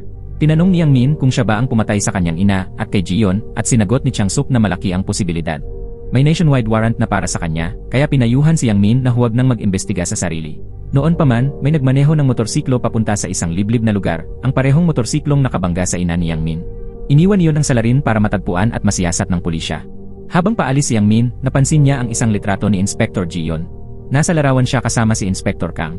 Naalala rin ni Jiyon na siya ang kanyang tunay na ama at magkasama silang nagpa-picture. Agad siyang napaluha. Sinabi niya kay Yang Min na ang alaala lang na naibabalik niya ay noong araw na kinunan sila ng larawan ng kanyang ama. Pinakiusapan din niya itong huwag sabihin kay Inspector Kang na nasa tabi niya siya ngayon dahil kung malalaman nitong isa na lang siyang multong walang alaala, siguradong madudurog ang puso nito. Pagkatapos, nagtungo silang dalawa sa bahay ng tunay na ama ni Jiyon. Humiling si Yang Min na makapasok at may ipapahayag tungkol kay Jiyon. Ikinuwento niya kay Inspector Kang na ang kanyang ina ay isang taxi driver na nagngangalang Jin Suk. 4 na buwan na ang nakalilipas ng maaksidente ito at mamatay. Sa hindi inaasahan, ganoon din ang nangyari kay Ji-yeon sa parehong araw. Malapit ang loob nila sa isa't isa. Ipinakita rin ni Yang Min ang larawan nilang magkasama. Ibinahagi pa niya na simula pa lang ay iniisip na niyang may kaugnayan ang aksidente ng kanyang ina at ni Ji-yeon, kaya't palihim niya itong iniimbestigahan. Nang sabihin ni Inspector Kang na pinaghihinalaan ng pulisya si Jang Soo bilang salarin, nagpahayag si Yang Min ng pagdududa sa konklusyon na yon. Kaya't dumiretso siya rito upang itanong kung paano nga ba namatay si Ji-yeon. Hindi pa rin nagtitiwala si Inspector Kang kay Yang Min. Kailangan pa niya ng oras para mag-isip. Kinagabihan, pag-uwi ni Yang Min, tumingin siya sa bintana at nakita si Ji-yeon na nakaupo sa kotse at umiiyak, kaya lumabas siya upang damayan ito. Sinabi ni Ji-yeon na umiiyak siya dahil naawa siya sa kanyang ama. Sa sandaling iyon, napansin niyang may kakaiba. Narinig niya na ang mga multong nagmamahal ay napapalaya. Alam na rin ni Ji-yeon kung sino siya at nakilala na niya ang kanyang ama. Noong nasa bahay siya ni Jang Soo, natunaw ang kanyang kaluluwa pero hindi pa rin siya napalaya. Kung mahuhuli ang tunay na salarin, saka lang tuluyang mapapalaya ang kaluluwa ni Ji-yeon. Malungkot na tinanong siya ni Yang Min kung gusto ba talaga nitong makipaghiwalay sa kanya. Agad namang sinabi ni Ji-yeon na hindi niya yon ibig sabihin. Samantala, kinakausap ng kanyang ama ang anak na walang malay. Ngayong araw, pumunta si Yang Min upang tanungin siya tungkol sa pagkamatay ni Ji-yeon at Jin Suk. Dahil hindi nagtitiwala si Inspector Kang kay Yang Min, hindi niya sinabi rito na buhay pa si Ji-yeon. Kinabukasan, humingi ng paumanhin si Ji-yeon kay Yang Min dahil wala talaga siyang balak na iwan siya. Sinabi ni Yang Min na hindi niya ito sinisisi. Alam niyang kapag nahuli ang totoong salarin, makakapunta na sa langit ang kanyang ina. Makakapunta rin si Ji-yeon sa isang magandang lugar at hindi na magpapalaboy-laboy. Naisa na ni Yang Min na manatili si Ji-yeon sa kanya magpakailanman, pero alam niyang darating ang oras na sila'y magkakahiwalay. Labis na nasaktan si Yang Min sa pag-iisip na yon. Sa huli, humingi siya ng tawad kay Ji-yeon sa nangyari kahapon. Pagkatapos, magkasama silang pumunta kay Mi-kyung. Iginiit ni Mi-kyung na mabuti ang trato sa kanya ni Jang Soo, ngunit siya ay sinampahan ng kaso ng pagpatay sa kanya. Sa tuwing may namamatay sa ospital, si Jang Soo ang pinakamalungkot. Tiniyak ni Mi-kyung na hindi siya nito sinaktan. Tinanong siya ni Ji-yeon kung maaari niyang alalahanin kung sino ang totoong pumatay sa kanya, pero wala siyang malay noon dahil sa epekto ng gamot kaya hindi niya naalala. Gayunman, tiyak si Mi-kyung na hindi si Jang Soo ang salarin. Pagkatapos, dinala niya si Yang Min at Ji-yeon sa isang bahay na maaaring pinagtataguan ni Jang Soo. Sinabi ni Mi-kyung na dati silang nangingisda doon kasama si Hee-jeon. Ang villa na yon ay pag-ari ni Hee-jeon. Nagtaka si Ji-yeon kung saan nanggaling ang yaman ni Hee-jeon. Sagot ni Mi-kyung, galing lamang siya sa isang ampunan. Sinubukan ni Yang Min buksan ang mga pinto pero lahat ay nakasara. Sabi ni Ji-yeon, siya at si Mi-kyung na lang ang papasok upang silipin. Sa oras na yon, pinagmamasdan sila ni Kyujin sa pamamagitan ng kamera. Nakita niyang nasa villa ni Hee-jeon si Yang Min. Nagtaka siya kung paano nalaman ni Yang Min ang lugar na yon. Makalipas ang ilang sandali, lumabas ang mga kaluluwa ng dalawang babae at sinabing wala silang nakita sa loob. Sabi ni Mi-kyung, gusto talaga ni Jang Soo ang lugar na yon. Ilang araw na ang nakalipas, nagkaroon ng aksidente sa gusaling tinitirhan niya. Kaya hiningi ni Jang Soo kay Hee-jeon na hiramin ang lugar para ipagdiwang ang kaarawan ni Mi-kyung. Dumating daw si Jang Soo roon ng alas 12 ng gabi. Samantala, nakita ni Kyujin sa kamera na mag-isang umuwi si Yang Min. Nagtaka siya kung ano ang nalalaman ni Yang Min. Agad niyang tinawagan si Hee-jeon upang ipaalam na kararating lang ni Yang Min sa villa nito. Tinanong din niya kung may sinabi ba ito kay Yang Min. Kinagabihan, pumunta si Yang Min at Ji-yeon sa bahay upang hintayin si Inspector Kang matapos sa trabaho. Sinabi ni Ji-yeon na may napansin siyang kakaiba. Nang makita ni Hee-jeon ang bangkay ni Mi-kyung sa bahay, hindi siya nagulat o natakot. Para bang alam na niya na patay na si Mi-kyung. Kahit nurse si Hee-jeon, kung nakita niyang pinatay ang kapitbahay niya, dapat ay natakot siya. Kaya pinaghinalaan ni Ji-yeon na kahina-hinala si Hee-jeon. Nang umuwi si Inspector Kang, muling tinanong siya ni Yang Min tungkol sa pagkamatay ni Ji-yeon. Ikinuwento niya ang lahat. Kaibigan na matalik ni Ji-yeon noon. Kaya't nabuntis siya bago bigla ang namatay sa Daejeon Hospital. Nadiskubre ni Ji-yeon ang sikreto ni Detective Ju Bong na may espesyal na gawain ng pagkuha ng litrato ng mga pamilya ng mga namatay na pasyente habang umiiyak at nagdadalamhati. Inamin ni Ju Bong kay Ji-yeon na inutusan siyang kumuha ng mga litratong iyon. Habang sinusundan ni Ji-yeon ang utak ng lahat, nagkaroon ng aksidente. Tinanong ni Inspector Kang si Yang Min kung bakit hindi siya naniniwala na si Jang Soo ang salarin. Agad namang sinabi ni Yang Min na ang nagmamanehong nakabangga sa kanyang ina ay tumakas noong araw na yon. Itinapon pa niyon si Ji-yeon sa kalsada bago umalis. Kahit pa si Jang Soo ang nakabangga, hindi siya ang nag-iwan kay Ji-yeon dahil nasa ibang lugar siya noon. Noong oras na yon, sinugod ni Yeon-soo ang kanyang ina sa Daejeon Hospital dahil nawalan ito ng malay sa banyo. Nang tumawag si Kyujin, mulat pa at may malay ang babae. Kaya isinailalim siya sa karagdagang pagsusuri. Sinabi ni Wang Song kay Kyujin na ang anak ng babaeng bumagsak ay isang taxi driver na malapit kay Yang Min. Kilala siyang masunuring anak na babaeng driver. Nang marinig ito ni Kyujin, agad siyang nakaisip ng masamang plano. Lumapit siya at sinabi kay Yeon-soo na hindi malubha ang lagay ng kanyang ina, ngunit dahil sa karamdaman nito, kailangan itong ma-admit ng 2 araw. Nang makita ni Kyujin si Yeon-soo na inaalo at inaalagaan ang kanyang ina, nagkaroon siya ng masamang ideya. Nang gabing iyon, hinabol siya ni Hee-jun at tinanong kung saan siya pupunta. Sagot niya may asikasuhin lang siya at umalis. Samantala, pumunta si Yang Min at Inspector Kang kay Jiangsu. Hiningi nila sa pulisya na imbestigahan si Hee-jun, ang nurse. Nang tanungin sila ng pulisya kung bakit, ipinaliwanag nila na noong gabi ng aksidente, dumaan si Jiangsu sa toll gate bandang alas 11 ng gabi. Nagrenta siya ng kotse noon. Sinilip ni Inspector Kang ang black box ng nirentahang kotse at nakita niyang hindi si Jiangsu ang nag-iwan kay Jion. Bukod pa rito, may villa rin si Hee-jun sa labas ng syudad. Kahit galing siya sa ampunan, ang tuition niya sa universidad ay inutang pa sa gobyerno. Ang apartment na tinitirhan niya ay inuupahan lang. Nakatira siya sa parehong palapag ni Jiangsu at malapit sila, kaya posibleng alam niya ang kinaroroonan nito.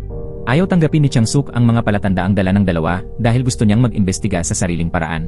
Ngunit malakas na sinabi ni Inspector Kang na hindi tulad ng mga pulis, sila na nawalan ng mahal sa buhay ay sabik mahuli ang totoong salarin. Dagdag pa ni Inspector Kang, imbestigahan nila si Detective Wubong kasama ng pulisya. Sasama sana si Yang Min upang makita ang detective, pero bigla siyang nakatanggap ng tawag na pumanaw na ang ina ni Jiangsu. Pumunta si Kyujin sa burol upang makiramay. Nagkunwari siyang labis ang kanyang lungkot at humingi ng tawad. Sinabi rin ni Jiangsu na ginawa na ng doktor ang lahat. Pagkatapos, yumuko siya upang magpasalamat. Tinapik ni Kyujin si Jiangsu sa balikat upang aluin siya. Dumalo rin sina Yang Min at Jion sa burol. Biglang napansin ni Jion si Jiangsu na natatakpan ang bibig habang nakangiti, kaya sinabi niya kay Yang Min na tumingin. Paglingon ni Yang Min, nakita niyang taimtim na nakikiramay si Jiangsu.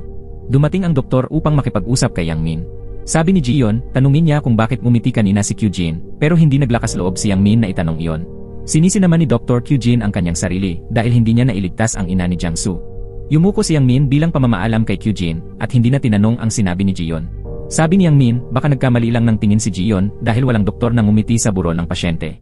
Pagkatapos, sila at ang dalawang driver ay sabay-sabay yumuko bilang pamamaalam sa ina ni Jiangsu. Sinubukan ni Jion na lumibot upang tingnan kung makikita niya ang kaluluwa ng babae. Sinabi ng dalawang driver kay Yang Min na nahulog ang ina ni Jiangsu at nagkaroon ng sintomas ng traumatic brain injury, ngunit naging maayos naman ito. Pumanaw daw ito sa acute myocardial infarction. Naalala ni Yang Min na may amnesia ito, ngunit malusog naman. Paglabas ni Yang Min at Jion mula sa taxi, nakita nila ang kaluluwa ng ina ni Yeonsu na nakaupo sa loob ng sasakyan. Hiningi nitong tawagin ni Yang Min si Yeonsu. Hinila ni Yang Min si Yeonsu palabas at sinabing naroon ang kanyang ina. Pagkatapos, hiniling ni Jion sa ina ni Yeonsu na sabihin ang isang alaala na silang dalawa lamang ang nakakaalam. Nainis si Yeonsu dahil akala niya niloloko lang siya ni Yang Min, kaya tumalikod siya at umalis. Nakita yon ni Yang Min at agad niyang sinabi ng kanyang ina na maganda ang pagkanta niya sa entablado noong high school. Nang marinig yon ni Yeonsu, lumingon siya. Ikinuwento ni Yang Min ang sinabi ng kanyang ina. Dumating daw ito upang panoorin si Yeonsu magtanghal, ngunit itinago iyon sa kanya dahil natakot itong mapahiya ang anak niya dahil nakauniforme siya sa trabaho. Pagkatapos, isinakay ni Yeonsu ang lahat sa kanyang taxi. Ikinuwento ni Yang Min ang sinabi ng ina ni Yeonsu na ngayon ay naaalala na ng kanyang kaluluwa ang lahat ng alaala. Masaya raw siya na isinama siya ni Yeonsu sa taxi habang nagtatrabaho. Para sa kanya, si Yeonsu ang pinakamagandang bulaklak. Nagpasalamat siya dahil naging anak niya ito. Napaiyak naman si Yeonsu at nagpasalamat din dahil naging ina niya ito. Nagpatuloy ang ina sa pagsasabi kay Yeonsu na gawin ang lahat ng nais niya at kailangan niyang mamuhay ng masaya. Samantala, dumating sina Inspector Kang at dalawang pulis upang hanapin si Gubong. Ngunit nang buksan nila ang pinto, nakita nilang nakahandusay si Gubong at wala ng buhay. Agad tumawag si Changsuk sa kanyang mga kasamahan upang imbestigahan ang pinangyarihan. Sa kabilang banda, pinayuhan ni Hee-jun si Kyujin na tigilan na ang paggawa ng mali dahil maaaring maghinala ang pulisya sa kanila. Ngunit sinabi ni Kyujin kay Hee-jun na huwag itong mag-alala. Basta't malinis ang pinangyarihan, walang makakahanap ng ebidensya laban sa kanila. Sinabi rin ni Kyujin na si Hee-jun ang taong pinakapinagkakatiwalaan niya. Noong nasa high school pa si Kyujin, palagi siyang pinapagalitan at binubugbog ng kanyang ama. Ngunit buong puso siyang ipinagtanggol ni Hee-jun. Kaya nga pinatay nito ang ama ni Kyujin para palayain siya. At si Kyujin naman ang pumatay kay Gubong upang makuha ang kanyang telepono. Kinuha rin ni Kyujin ang isang larawan, iyon ang ginagamit ni Gubong upang bantaan siya. Nang makauwi si Yang Min at Jion, nadatnan nila si Kyujin sa bahay kasama ng lola ni Yang Min. Sabi nito, dumating siya upang dalhan ng gamot para sa alta presyon. Labis na naghinala si Jion sa pagdating ng doktor na ito. Humingi ng pahintulot si Kyujin na gumamit ng banyo. Pagkatapos ay naging mausisa siya sa mga kwarto ng bahay. Pagpasok niya sa kwarto ni Yang Min, malakas na sumigaw si Jion upang tawagin ito. Nang dumating si Yang Min, ipinaliwanag ni Kyujin na nakita niyang nakabukas ang pinto ng kwarto kaya pumasok siya upang silipin. Tinanong din niya si Yang Min kung naisip ba nitong maging pulis. Naging interesado rin si Kyujin sa lumang charger ng telepono. Sabi ni Yang Min, charger iyon ng kanyang lola. Pagkatapos ay tinanong ni Yang Min tungkol kay Hee-jun. Dahil iniisip niyang maaaring kasabwat ito ni Jiangsu. Tinanong ni Kyujin kung may ebidensya ba siya, ngunit sinabi ni Yang Min na wala. Ayon kay Kyujin, napakabait at mahinahon si Hee-jun at hinding-hindi susuporta sa isang mamamatay. Inisip ni Kyujin na nadala lang si Yang Min ng pagkamatay ng kanyang ina kaya siya nagdududa. Pagkatapos sabihin yon, umalis si Kyujin. Dahil kakaiba ang pagdating ni Kyujin sa bahay ni Yang Min, nagpa siya si Yang Min at Ji-yeon na pumunta sa bahay ni Jang-soo upang mag-imbestiga. Nakita nila si Mi Kyung na naroon din. Tinanong ni Ji-yeon kung bakit ninakaw ni Jang-soo ang anestetikong gamot para iturok sa kanya sa halip na dalhin siya sa ospital. Sinabi ni Mi Kyung na natatakot siya sa ospital. Noong huling araw na umalis ng bahay si Yeon-soo, tila katatapos lang nitong magbasa ng isang sulat. Kaya nagmamadali itong lumabas ng bahay. Maaaring nasa bahay pa ang sulat na yon, kaya't hinanap nilang tatlo ang buong bahay. Natagpuan ni Yang Min ang isang sulat sa tumpok ng mga dyaryo. Nakasulat doon, kung kailangan mo ng tulong, lumapit ka sa akin. Samantala, bumalik si Kyujin sa ospital at pinagalitan si Hee-jeon dahil sa kanyang kapabayaan. Ipinakita niya ang litrato ng motorsiklo. Sa litrato, lumitaw ang isang keychain na may simbolo ng Daejeon Hospital at nasa bag ni Hee-jeon ang keychain na yon. Sinabi ni Kyujin na hindi ito ang orihinal na file ng larawan. Sa himpilan ng pulisya, iniulat ng batang pulis kay Chang-suk na sinuri niya ang mga larawan sa online storage ni Gubong. Nakakita siya ng larawan na hindi pa nakokolekta ng pulisya. Tiningnan ni Chang-suk ang larawan ng motorsiklo. Nakita niyang may nakasabit na keychain na may simbolo ng Daejeon Hospital. Samantala, pag-uwi ni Nurse Hee-jeon, nadatnan niya si Yang Min na nakatayo sa harap ng apartment ni Jang-soo. Sinabi ni Yang Min na gusto niyang pumasok upang mag-imbestiga pero nakalok ang pinto. Nang umalis si Hee-jeon, nagtanong si Yang Min kung maaari silang mag-usap ng pribado. Gumawa si Hee-jeon ng kape para kay Yang Min. Tinanong siya nito kung ano ang relasyon niya kay Jang-soo. Mayroon ba silang espesyal na koneksyon? Ngunit tumanggi si Hee-jeon na sagutin yon dahil hindi naman pulis si Yang Min. Nang kukunin na niya ang tasa ng kape, naalala ni Ji-yeon na bumagsak siya rito noon. Kaya sinabi niya kay Yang Min na huwag inumin ang kape. Ibinaba ito ni Yang Min at sinabing hindi siya makakatulog kapag umiinom ng kape sa gabi. Pagkatapos, umalis siya dahil tumanggi si Hee-jeon na magbigay ng impormasyon. Paglabas nila, sinabi ni Ji-yeon na papasok siya upang silipin kung ano ang ginagawa ni Hee-jeon. Pumasok siya at nakita nitong hawak ang isang keychain na may logo ng Daejeon Hospital at may larawan sa loob ng bag. Umuwi si Ji-yeon at ikinuwento kay Yang Min na parang nakita na niya noon ang keychain na yon. Sa sandaling iyon, tumawag si Inspector Kang kay Yang Min upang ipaalam na namatay si Detective Jubong dahil sa pagkalason sa gamot. Natuklasan din ng pulisya ang bagong larawan sa kanyang online storage. Ipinadala niya ang larawan kay Yang Min. Tiningnan ni Yang Min ang litrato ng motorsiklo at nakita ang keychain na binanggit ni Ji-yeon. Kinabukasan, pumunta silang dalawa sa ospital upang imbestigahan si Hee-jeon. Nilapitan ni Yang Min si So-ji at tinanong kung pamilyar siya sa sulat kamay sa sulat. Ikinumpara ni So-ji ang sulat sa hawak niyang file at napagtanto na maaaring kay Hee-jeon yon. Agad kumuha ng litrato si Yang Min ng file at sinabihan siyang huwag sabihin kahit kanino ito. Sa mga oras na yon, nakatayo si Kyujin sa itaas at nagmamasid. Tinanong niya si So-ji kung ano ang ginagawa ni Yang Min doon. Nagsinungaling si So-ji at sinabing nanghiram lang ng pera si Yang Min. Pagkatapos, inanyayahan niya si Kyujin na kumain ng spaghetti kasama niya. Ngunit malamig nitong sinabi na ayaw niya ng pagkain kanluranin. Ipinagbigay alam ni Hee-jeon na dumating si Yang Min. Sinabi rin nitong kahapon ay pumunta rin siya sa bahay ni Jang-soo upang mag-imbestiga.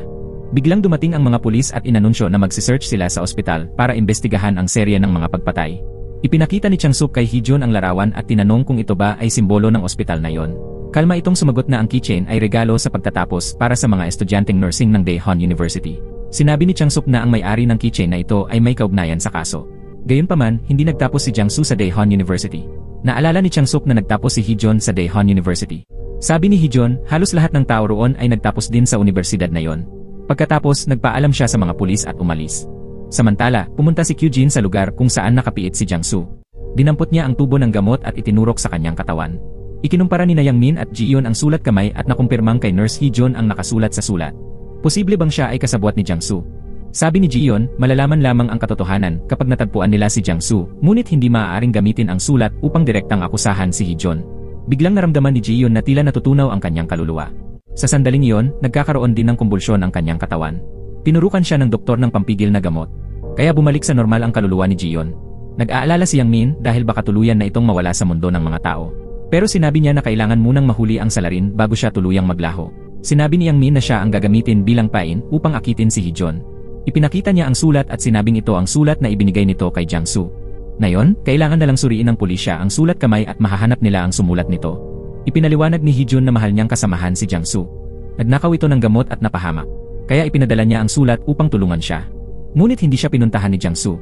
Ipinakita naman ni Yang Min ang litrato na may logo ng Daejeon Hospital. Ngunit giit ni Hee-jeon, lahat ng nagtapos ng nursing mula sa Daejeon University ay may ganoong keychain. Kaya hindi ito maaaring gamitin bilang ebidensya. Sinabi ni Yang Min na kung mananahimik si Hee-jeon, ituturing niya itong kasabwat ni Jang-soo. Binigyan niya ito ng 2 araw para mag-isip bago niya dalhin ang papel na ito sa pulisya. Pag-alis ni Yang Min, labis na nag-alala si Hee-jeon. Kaya agad niyang tinawagan si Kyujin. Pagkababa lang ni Yang Min sa sasakyan, bigla siyang pinalo ng isang misteryosong tao. Nagising si Yang Min na nakatali sa isang upuan at si Jiangsu naman ay nakahandusay doon na walang malay. Mukhang hindi na ito humihinga. Lumabas si Kyujin, umupo at mumisi, at sinabing siya ang pumatay sa ina ni Yang Min. Gayong matagal na panahong itinuring siya ni Yang Min na tagapagligtas, na lalong nagpasaya sa kanya. Sinisi ni Kyujin si Yang Min dahil iniimbestigahan nito ang kanyang mga kasalanan. Kaya ngayon, hindi pa niya ito gustong patayin. Tinanong ni Yang Min kung bakit siya pumapatay ng tao. Sagot ni Kyujin dahil gusto lang niya. Ipinakita pa niya kay Yang Min ang mga video ng pamilya ng mga biktima. Umiiyak sila at nagdurusa sa pagkawala ng mahal nila sa buhay.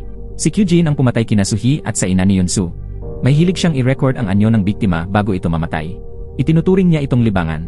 Sinabi pa ni Kyujin na matapos ngayong gabi, iisipin ng lahat na ang serye ng pagpatay sa Daejeon Hospital ay gawa ni na Jiangsu at ng kanyang kasintahan. At ang huling biktima ay si Yang Min. Dahil sa isang aksidente, sila ni Jiangsu ay masusunog dito. Pagkatapos, nagsimulang magbuhos ng gasolina si Kyujin sa paligid ni Yang Min habang bumabalik sa oras bago pa nangyari ang aksidente ng kanyang ina. Kinabukasan ng umaga, galit na galit si Yang Min dahil may sakit na ang kanyang ina, ngunit pinilit pa ring pumasok sa trabaho. Sinabi ng ina na kailangan niyang kumita para may maayos na gastusin. Sinabi ni Yang Min na namatay ang kanyang ama dahil sa sobrang pagtatrabaho upang bayaran ang utang. Ngayon, gusto rin ng kanyang ina na gawin yon. Medyo nagalit ang ina nang marinig ang sinabi ng anak. Sinipa pa ni Yang Min ang taxi bago pumasok sa eskwela. Pagdating niya sa paaralan, sumulat siya sa isang papel na hihingi siya ng tawad sa ina, tama ba? Pagkatapos, nakatanggap siya ng mensahe mula sa kanyang ina na nagyaya sa kanya para kumain ng samyupsal. Sa oras na yon, dinala ng ina si Jiyeon sa isang gusali. Nang makita nitong naghahanap si Jiyeon ng panali sa buhok, agad niyang inabot ang sarili niyang panali at ipinahiram ito. Tinali ni Jiyeon ang kanyang buhok at pumasok, ngunit napansin niyang nakalugay ang buhok ng lahat. Kaya nagpunta siya sa banyo, tinanggal ang panali at inilagay iyon sa kanyang kamay. Pagbalik niya sa loob, sinalubong niya si Hijon. Uminom sila sa itaas ng gusali. Habang kumuha si Hijo ng dagdag na alak, nagsimulang maghanap si Jiyeon ng ebidensya sa kanyang kwarto. Bigla siyang tinambangan ni Dr. Kyujin. Nang masuntok niya ito, dama na niya ang lason na pumapasok sa kanyang katawan. Nanginginig si Jiyeon at natumba ang 2 baso ng alak. Kinuha ni Kyujin ang kanyang cellphone at kinuhanan ng video ang kanyang kaawa-awang anyo dahil iyon ang kinahihiligan ng baliw na doktor. Bigla namang naagaw ni Jiyeon ang lumang telepono ni Kyujin at nagtangkang tumakas. Noong oras na yon, kausap ng ina ni Yang Min ang anak niya sa telepono. Nang makita niyang palabas na pasuray-suray si Jiyeon at natumba, tinangka niya itong tulungan papasok sa taxi. Pinanood lang ito ni Kyujin at tinawagan si Hijon. Maya-maya, nakapasok din si Jiyeon sa taxi. Aksidente niyang nahulog ang lumang telepono sa loob ng sasakyan. Tinawagan ng ina si Yang Min para sabihin kailangan niyang pumunta sa ospital. Pagkaraan nito, nabangga siya ng motorsiklo at nawalan ng malay. Nilapitan siya ni Kyujin at nakita niyang buhay pa ito. Kaya pinisil niya agad ng madiin ang baywang nito. Dumating ang gwardiya ng gusali para tingnan ang nangyari at sinabi ni Kyujin na tawagan agad ang ambulansya. Pagkaraan, dumating si Yang Min at itinulak si Kyujin. Pero nagkunwari itong doktor na tumutulong. Sinabi niya kay Yang Min na nabangga ng ibang sasakyan ang kanyang ina. Tinangkapan ng ina na sabihin ang lahat kay Yang Min pero wala na siyang lakas. Nagpanggap si Kyujin na nag-aalala at sinimulang i-CPR ang ina ni Yang Min. Nang maisakay na sa ambulansya ang kanyang ina, hindi pinayagan ni Kyujin si Yang Min na sumama dahil wala raw espasyo. Balak sanang gamitin ni Yang Min ang sasakyan ng kanyang ina, ngunit kailangan pa niyang protektahan ang lugar ng aksidente. Kaya kumuha na lang siya ng ibang taxi. Sa loob ng ambulansya, palihim na nag-iniksyon si Kyujin ng gamot sa kanyang ina. Kasabay nito, dumating si Kijun na nakasuot ng helmet malapit sa taxi. Kinuha niya si Jiyeon na walang malay at isinakay ito sa motorsiklo, saka umalis. Samantala, nakasakay naman si Yang Min sa ibang taxi, ngunit naipit sa trapiko. Kaya bumaba siya at tumakbo papunta sa ospital. Si Inspektor Kang naman ay pauwi na nang makita niyang inabandona si Jiyeon sa kalsada. Kaya agad siyang tumawag ng ambulansya. Pagdating ni Yang Min sa ospital, wala na ang kanyang ina. Sa kasalukuyan, sinindihan ni Kyujin ang lighter at sinunog ang gasolina sa sahig para sunugin si Yang Min. Pagkatapos ay lumabas siya. Sinubukan ni Jiyeon na kalagan si Yang Min, ngunit hindi niya kaya. Ginamit niya ang kanyang espiritu para protektahan ito. Sa mga oras na yon, dumating sina Inspektor Kang at 2 pulis. Nakita nila ang naglalagablab na apoy, kaya gumamit sila ng fire extinguisher para apulahin ito. Matapos mamatay ang apoy, inilabas ng rescue team ang katawan ni Jiangsu. Nakaligtas si Yang Min dahil pinrotektahan siya ng espiritu ni Jiyeon. Sinabi niya sa pulisya na si Kyujin ang tunay na salarin. Lahat ng biktima sa Daejeon Hospital ay pinatay niya. Lumabas na dati nang naglagay ng tracking application si Yang Min sa telepono ni Inspektor Kang, kaya alam nilang pareho ang lokasyon at galaw ng isa't isa. Kaya mabilis silang nakarating doon. Samantala, nagtatago si Kyujin sa malayo at inoobserbahan ang sitwasyon. Tumawag siya para makipagkita kay Hijon. Umuwi si Jiyeon at humingi ng tawad kay Yang Min dahil sa kanya, namatay ang kanyang ina. Pagkatapos ay pumasok siya sa kwarto. Papasok na sana si Yang Min, ngunit inisip niyang kailangan ni Jiyeon ng espasyo, kaya hinayaan na lang niya ito. Tinitigan ni Jiyeon ang larawan ni Yang Min at ng kanyang ina at napaiyak. Naupo si Yang Min sa labas at sinabi na kung hindi nakilala ng kanyang ina si Jiyon, baka buhay pa siya ngayon. Ngunit hindi kasalanan ni Jiyon ang kanyang pagkamatay dahil isa rin siyang biktima na napilitang mapunta sa sitwasyong iyon. Bukod pa rito, niligtas siya ni Jiyon kanina, kaya hindi ito dapat magkasala o umiwas sa kanya. Nais niya sanang huwag nang umiyak si Jiyon dahil kailangan nilang panagutin si Kyujin. Malaking ginhawa ang dulot ng mga salita ni Yang Min kay Jiyon. Lumabas siya at sinabing dapat nilang mahuli ang demonyong si Kyujin. Si Dr. Kyujin din ang umatake kay Jong. Binigyan niya si Jong ng bote ng pampalakas. Nagtiwala naman si Jong kaya ininom ito. Ngunit bigla siyang nahilo at nang umakyat sa hagdan, nahulog siya at namatay. Sa oras na yon, nagkita sina Kyujin at Heejun. Ibinunyag niyang buhay pa si Yang Min. Malinaw niyang nakita ang malaking apoy, ngunit hindi nasunog si Yang Min. Dumating ang pulisya para mag-imbestiga. Naramdaman ni Kyujin na delikado na siya, ngunit pinakalma siya ni Heejun at sinabing wala siyang ginawang mali. Poprotektahan niya ito. Pinayuhan ni Heejun si Kyujin na magtago sa malayong lugar. Ngunit kampante si Kyujin na wala silang makukuhang ebidensya laban sa kanya. Kinabukasan, dumiretso siya sa presinto para magbigay ng pahayag. Habang naghihintay si Heejun sa labas, naalala niya ang pangako niya kay Jang-soo dati. Noong masugatan si Kyujin, dinala niya si Jang-soo sa isang bahay para pansamantalang magtago. Pinakiusapan siya ni Jang-soo na dalawin si Mi-kyung dahil siguradong nag-aalala ito. Itinanggi ni Kyujin sa pulisya ang lahat ng paratang at iginiit na hindi siya pumatay. Pagkatapos, pumasok si Yang Min para harapin siya. Sinabi ni Yang Min na siya ang dumukot at nagtangkang magsunog. Plano niyang ipasa ang lahat ng kasalanan kay Jang-soo. Ipinakita pa niya ang mga video ng mga biktima. Ngunit tanong ni Kyujin, bakit gusto siyang saktan ni Yang Min? Labis itong ikinagalit ni Yang Min. Hinawakan niya ang kwelyo ni Kyujin sa sobrang galit. Ngunit biglang inihayag ng pulisya na kailangang pauwiin si Kyujin dahil walang CCTV sa lugar ng sunog at mayroon pa siyang alibay. Galit na galit si Yang Min sa desisyon ng pulis. Lumabas si Kyujin mula sa himpilan ng pulisya na mayabang pa ang lakad. Sumakay siya sa kotse ni Heejun upang umalis. Galit na galit si Jiyon sa aroganting ugali ni Kyujin. Kaya hiniling niya kay Yang Min na ibalik ang laman ng telepono. Naalala niya na kinunan ni Kyujin ang sarili gamit ang teleponong iyon noong araw ng aksidente. Sigurado siyang marami pang ibang video sa telepono. Sinabi ni Yang Min na hindi na posible ang pag-recover ng datos dahil noong una silang nagpunta sa repair shop para ayusin ang telepono, muntik nang maglaho ang kaluluwa ni Jiyon. Kaya pinigilan ni Yang Min ang repairman sa pagpapatuloy ng pag-restore. Pagkatapos magkasama silang nagpunta kay Wang Song. Sinabi ni Wang Song na huwag hawakan ni Yang Min ang telepono dahil kapag ginawa niya yon, siguradong maglalaho si Jiyon. Hindi basta-basta ligtas sa tao ang humawak ng bagay na nakakabit sa mga demonyo dahil magdudulot iyon ng napakaraming panganib. Samantala, bumalik si Kyujin sa ospital at sinabi kay Heejun na balak niyang maglagay ng kamera sa taxi ni Yang Min dahil pakiramdam niya ay may natuklasan siya. Una nang tinanong siya ni Yang Min kung kilala niya si Jiyon. Nakita rin niya si Yang Min na nakatayo at nagsasalita na parang mag-isa. Lagi ring paikot-ikot si Yang Min sa Daejeon Hospital. Hindi maintindihan ni Kyujin kung paano nalaman ni Yang Min ang tungkol sa villa at kung paano pa siya nakaligtas sa sunog. Marami ring nalaman si Yang Min tungkol sa mga sikreto ni Heejun. Kaya lalo siyang pinaghinalaan ni Kyujin. Nang gabing iyon, pag-uwi ni Jiyon, paulit-ulit niyang nakiusap kay Yang Min na i-restore ang telepono dahil hindi nila pwedeng hayaan si Kyujin na basta na lamang mabuhay ng malaya. Mariing tumanggi si Yang Min. Sigurado siyang nakatago ang mga orihinal na video sa USB o computer dahil iyon ang libangan ni Kyujin, paulit-ulit niyang pinapanood ang mga iyon. Samantala, sa labas, ginagamit na ni Kyujin ang isang software para mabuksan ang pinto ng taxi ni Yang Min. Nag-install siya ng nakatagong kamera sa bubong ng kotse para makita at marinig ang lahat ng nangyayari roon. Kinabukasan, chinek ni Kyujin ang kamera at nakita niyang nagsasalita si Yang Min na parang mag-isa. Nakita niyang tumakbo si Yang Min papasok ng bahay para kunin ang charger ng telepono ni Jiyon. Nang isinaksak ni Yang Min ang charger, sinabi niya, "Ito ang buhay ko, Jiyon." Akala ni Kyujin na baliw si Yang Min. Dumating si Mi-kyung at sinabi kina Yang Min at Jiyon na sinabi niya na hindi si Jang-soo ang may kasalanan. Nakiusap siyang dalhin siya kay Jang-soo. Nang dumating silang tatlo sa dating nasunog na bodega, nakita nila ang espiritu ni Jang-soo na nakaupo roon. Masayang tumakbo si Mi-kyung para yakapin siya. Naunawaan din ni Jang-soo na patay na ang kanyang kasintahan. Isinalaysay ni Mi-kyung na matapos siyang umalis, may pumasok sa bahay at tinurukan siya ng gamot. Nakilala ni Jang-soo na si Heejun yon dahil bago siya dinala sa villa, ipinakiusap niyang bisitahin muna ni Heejun si Mi-kyung. Ibinigay pa niya kay Heejun ang password ng kanyang apartment at doon niya siya huling tinurukan ng gamot. Galit na galit at puno ng desperasyon si Jang-soo. Para sa kanya, sobra ang kalupitan ni Heejun at Kyujin. Hindi lang nila siya pinatay at pinagbintangan, kundi pati ang taong pinakamamahal niya. Pagkatapos, nagsimulang maglaho ang espiritu ni Jang-soo na may kasamang itim na usok. Nangako siyang hindi niya kailanman patatawarin ang dalawang malupit na yon. Nakiusap si Mi-kyung na huwag siyang iwan. Sabi ni Yang Min at Jiyon, sumama na siya sa langit kasama ng kanyang kasintahan.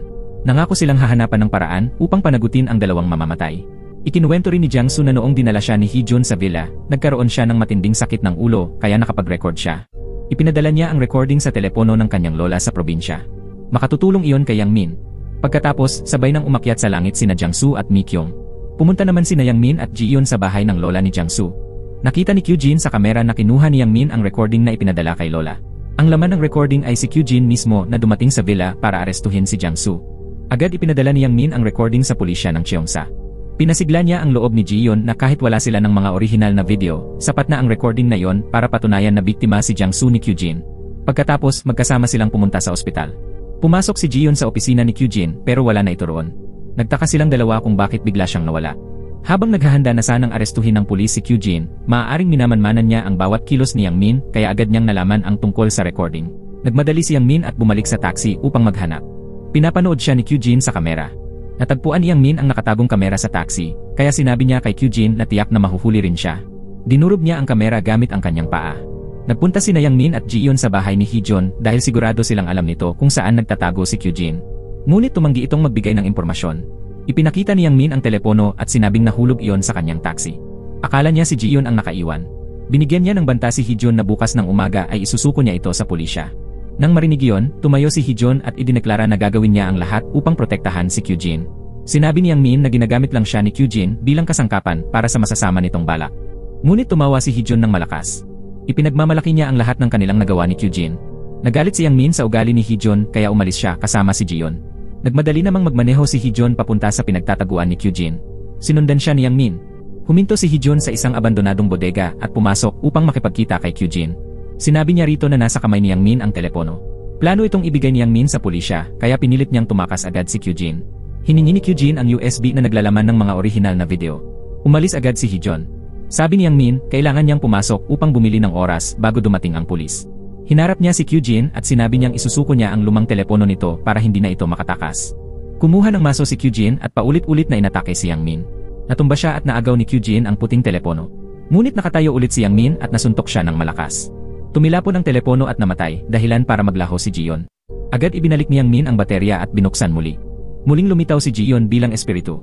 Itinanong agad ni Kyujin kung siya ba talaga si Inspector Ji-yeon, isang multo ba siya. Doon niya lang napagtanto na hindi baliw si Yang Min at magkasama talaga silang dalawa.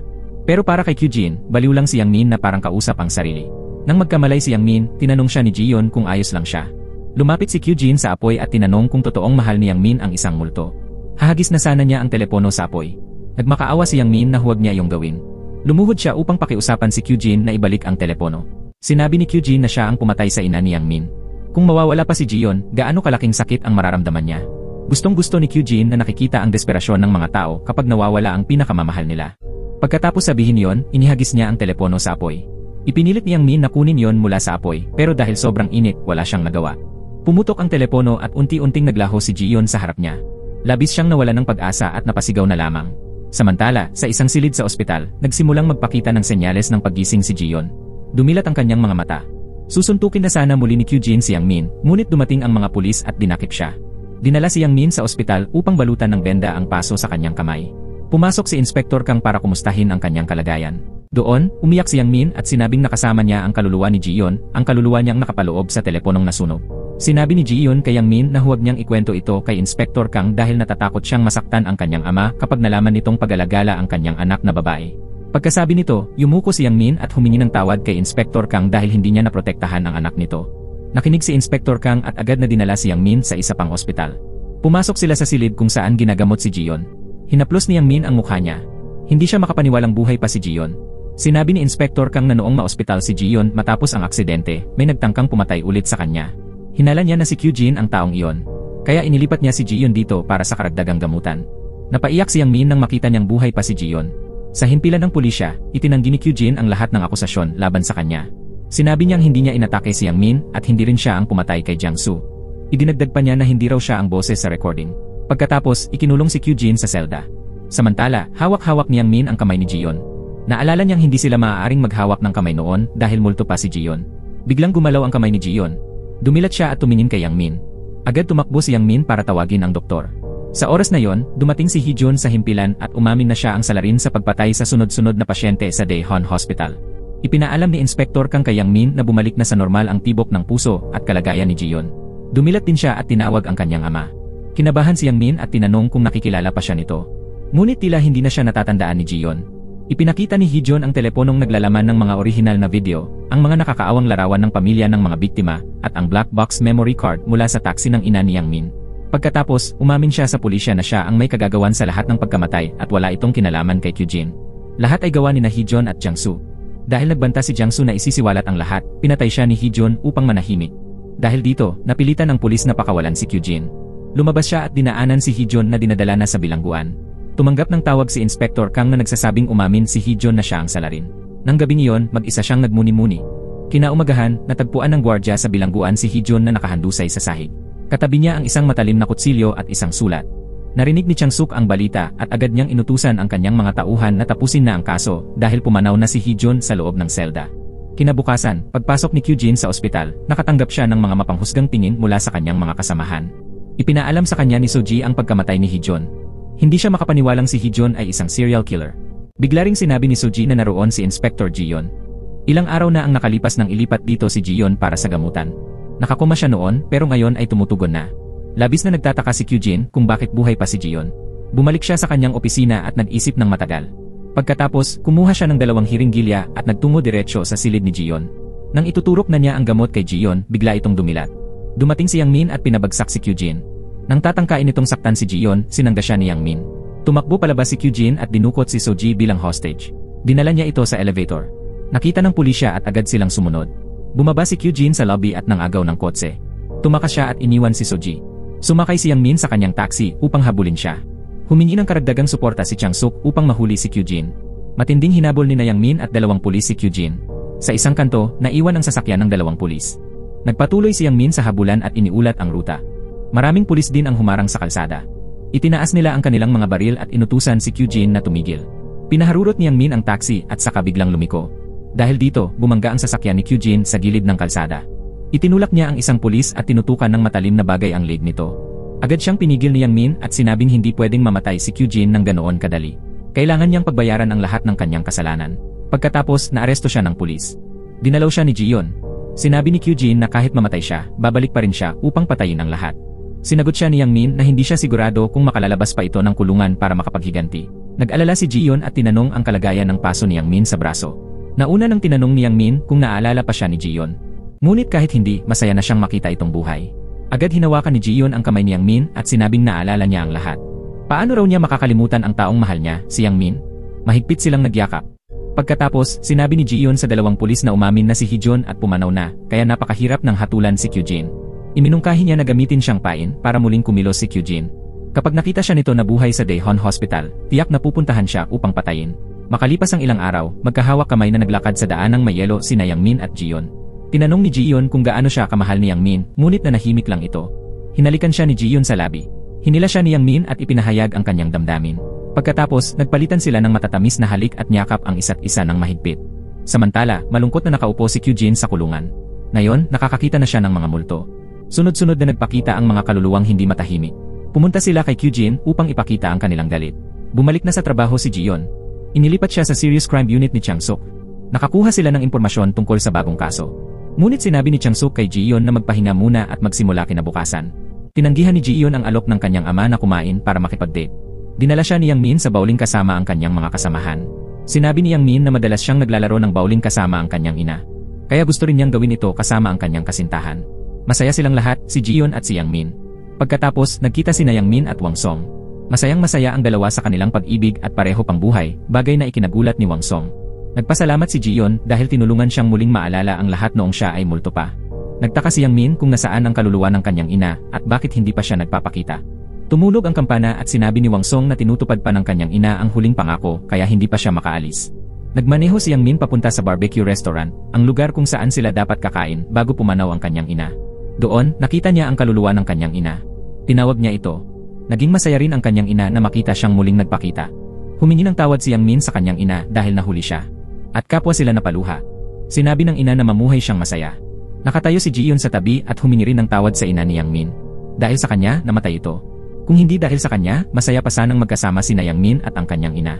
Ngunit sinabi ng ina ni Yang Min na huwag sisihin ni Jiyeon ang sarili dahil hindi iyon kasalanan niya. Dahil dito, napahagulgol si Jiyeon. Pagkatapos, nagsabay-sabay silang tatlo na kumain ng inihaw na karne. Ikinuwento ni na Jiyeon at Yang Min ang lahat ng nangyari. Sinabi ng ina kay Jiyeon na alagaan si Yang Min para sa kanya. Dahil sa kanya, makakaalis na siya ng panatag ang loob. Hiniling ng ina ni Yang Min na kumain sila ng inihaw na karne. Agad na isinubo ni Yang Min ang isang piraso para mapasaya ang kanyang ina. Naalala nito ang sinabi ni Yang Min noon na gusto niyang pumunta rito. Pero dahil sobrang mahal ng pagkain dito, hindi siya nakapagdala kay Yang Min para kumain. Ngayon, labis na natuwa ang ina ni Yang Min nang makita niyang ang kanyang anak ay masarap na kumakain. Doon lamang na ipahayag ni Yang Min ang kanyang pagmamahal sa ina. Kung magkakaroon pa ng susunod na buhay, gusto pa rin niyang maging anak siya ng kanyang ina. Sa oras na yon, hindi na niya palulungkotin ang kanyang ina at sisikapin niyang maging mabuting anak. Naantig ang ina ni Yang Min at sinabing sa buhay na ito, perpekto ng anak si Yang Min. Siya ang palaging nagbibigay ng lakas at kasiyahan sa kanya. Pagkatapos sabihin ng ina ni Yang Min ang mga salitang ito, tuluyan nang nakalaya ang kanyang kaluluwa. Sa oras na yon, nanaginip naman ang lola ni Yang Min tungkol kay Jiyon. Pagkagising niya, naguluhan siya dahil napakatotoo ng panaginip. Pagkatapos, dinala ni Yang Min si Jiyon sa bahay at ipinakilala sa kanyang lola. Laking gulat ng lola nang makita na ang nobya ni Yang Min ay ang parehong dalagang nakita niya sa kanyang panaginip. Masayang niyakap ng lola ang magiging apong manugang niya. Kinabukasan, hinintay ni Yang Min si Jiyon sa labas ng himpilan ng pulisya. Sinabi nito na iniimbestigahan niya ang kaso ng isang nawawalang babae. Sabi ni Yang Min, tutulungan niya itong lutasin ang kaso. Pagkatapos, pinaandar niya ang ghost taxi. Nagmaneho si Yang Min papunta sa isang hintuan ng bus. Huminto siya at tinanong ang isang babaeng may suot na salamin. Ngunit walang nakikita si Jiyon sa labas. Pagkatapos, pumasok ang babae sa loob ng taxi. Kaya't ipinaalam ito ni Yang Min kay Jiyon. Tinanong ni Jiyon kung siya ba ang babaeng nawawala mula pa noong 1999. Kinumpirma ito ng babae. Ipinakilala naman ni Jiyon at Yang Min ang kanilang mga sarili bilang mga tagapagtuwid ng mga maling kaso at katuparan ng mga hiling ng mga multo. At ang sasakyang ito ay tinatawag na ghost taxi. Nagbigay ng senya si Jiyon kay Yang Min upang magtanong. Kaya tinanong ng binata ang babae kung may pera ba siyang pambayad ng taxi. Sagot ng babae, gusto pa rin daw nilang tanggapin ang pera ng multo. 20 taon na siyang narito. Alam niya ang isang lugar na pinagtataguan ng pera ng mga gangster malapit dito. Kaya't sininyasan ni Jiyon si Yang Min na isakay ang customer. Pumayag si Yang Min at nagsimula ng magmaneho. At doon nagsimula ang dalawa sa pagtupad ng hiling ng multo. At dito nagtatapos ang pelikula. Maraming salamat sa panonood. Hanggang sa muli, paalam.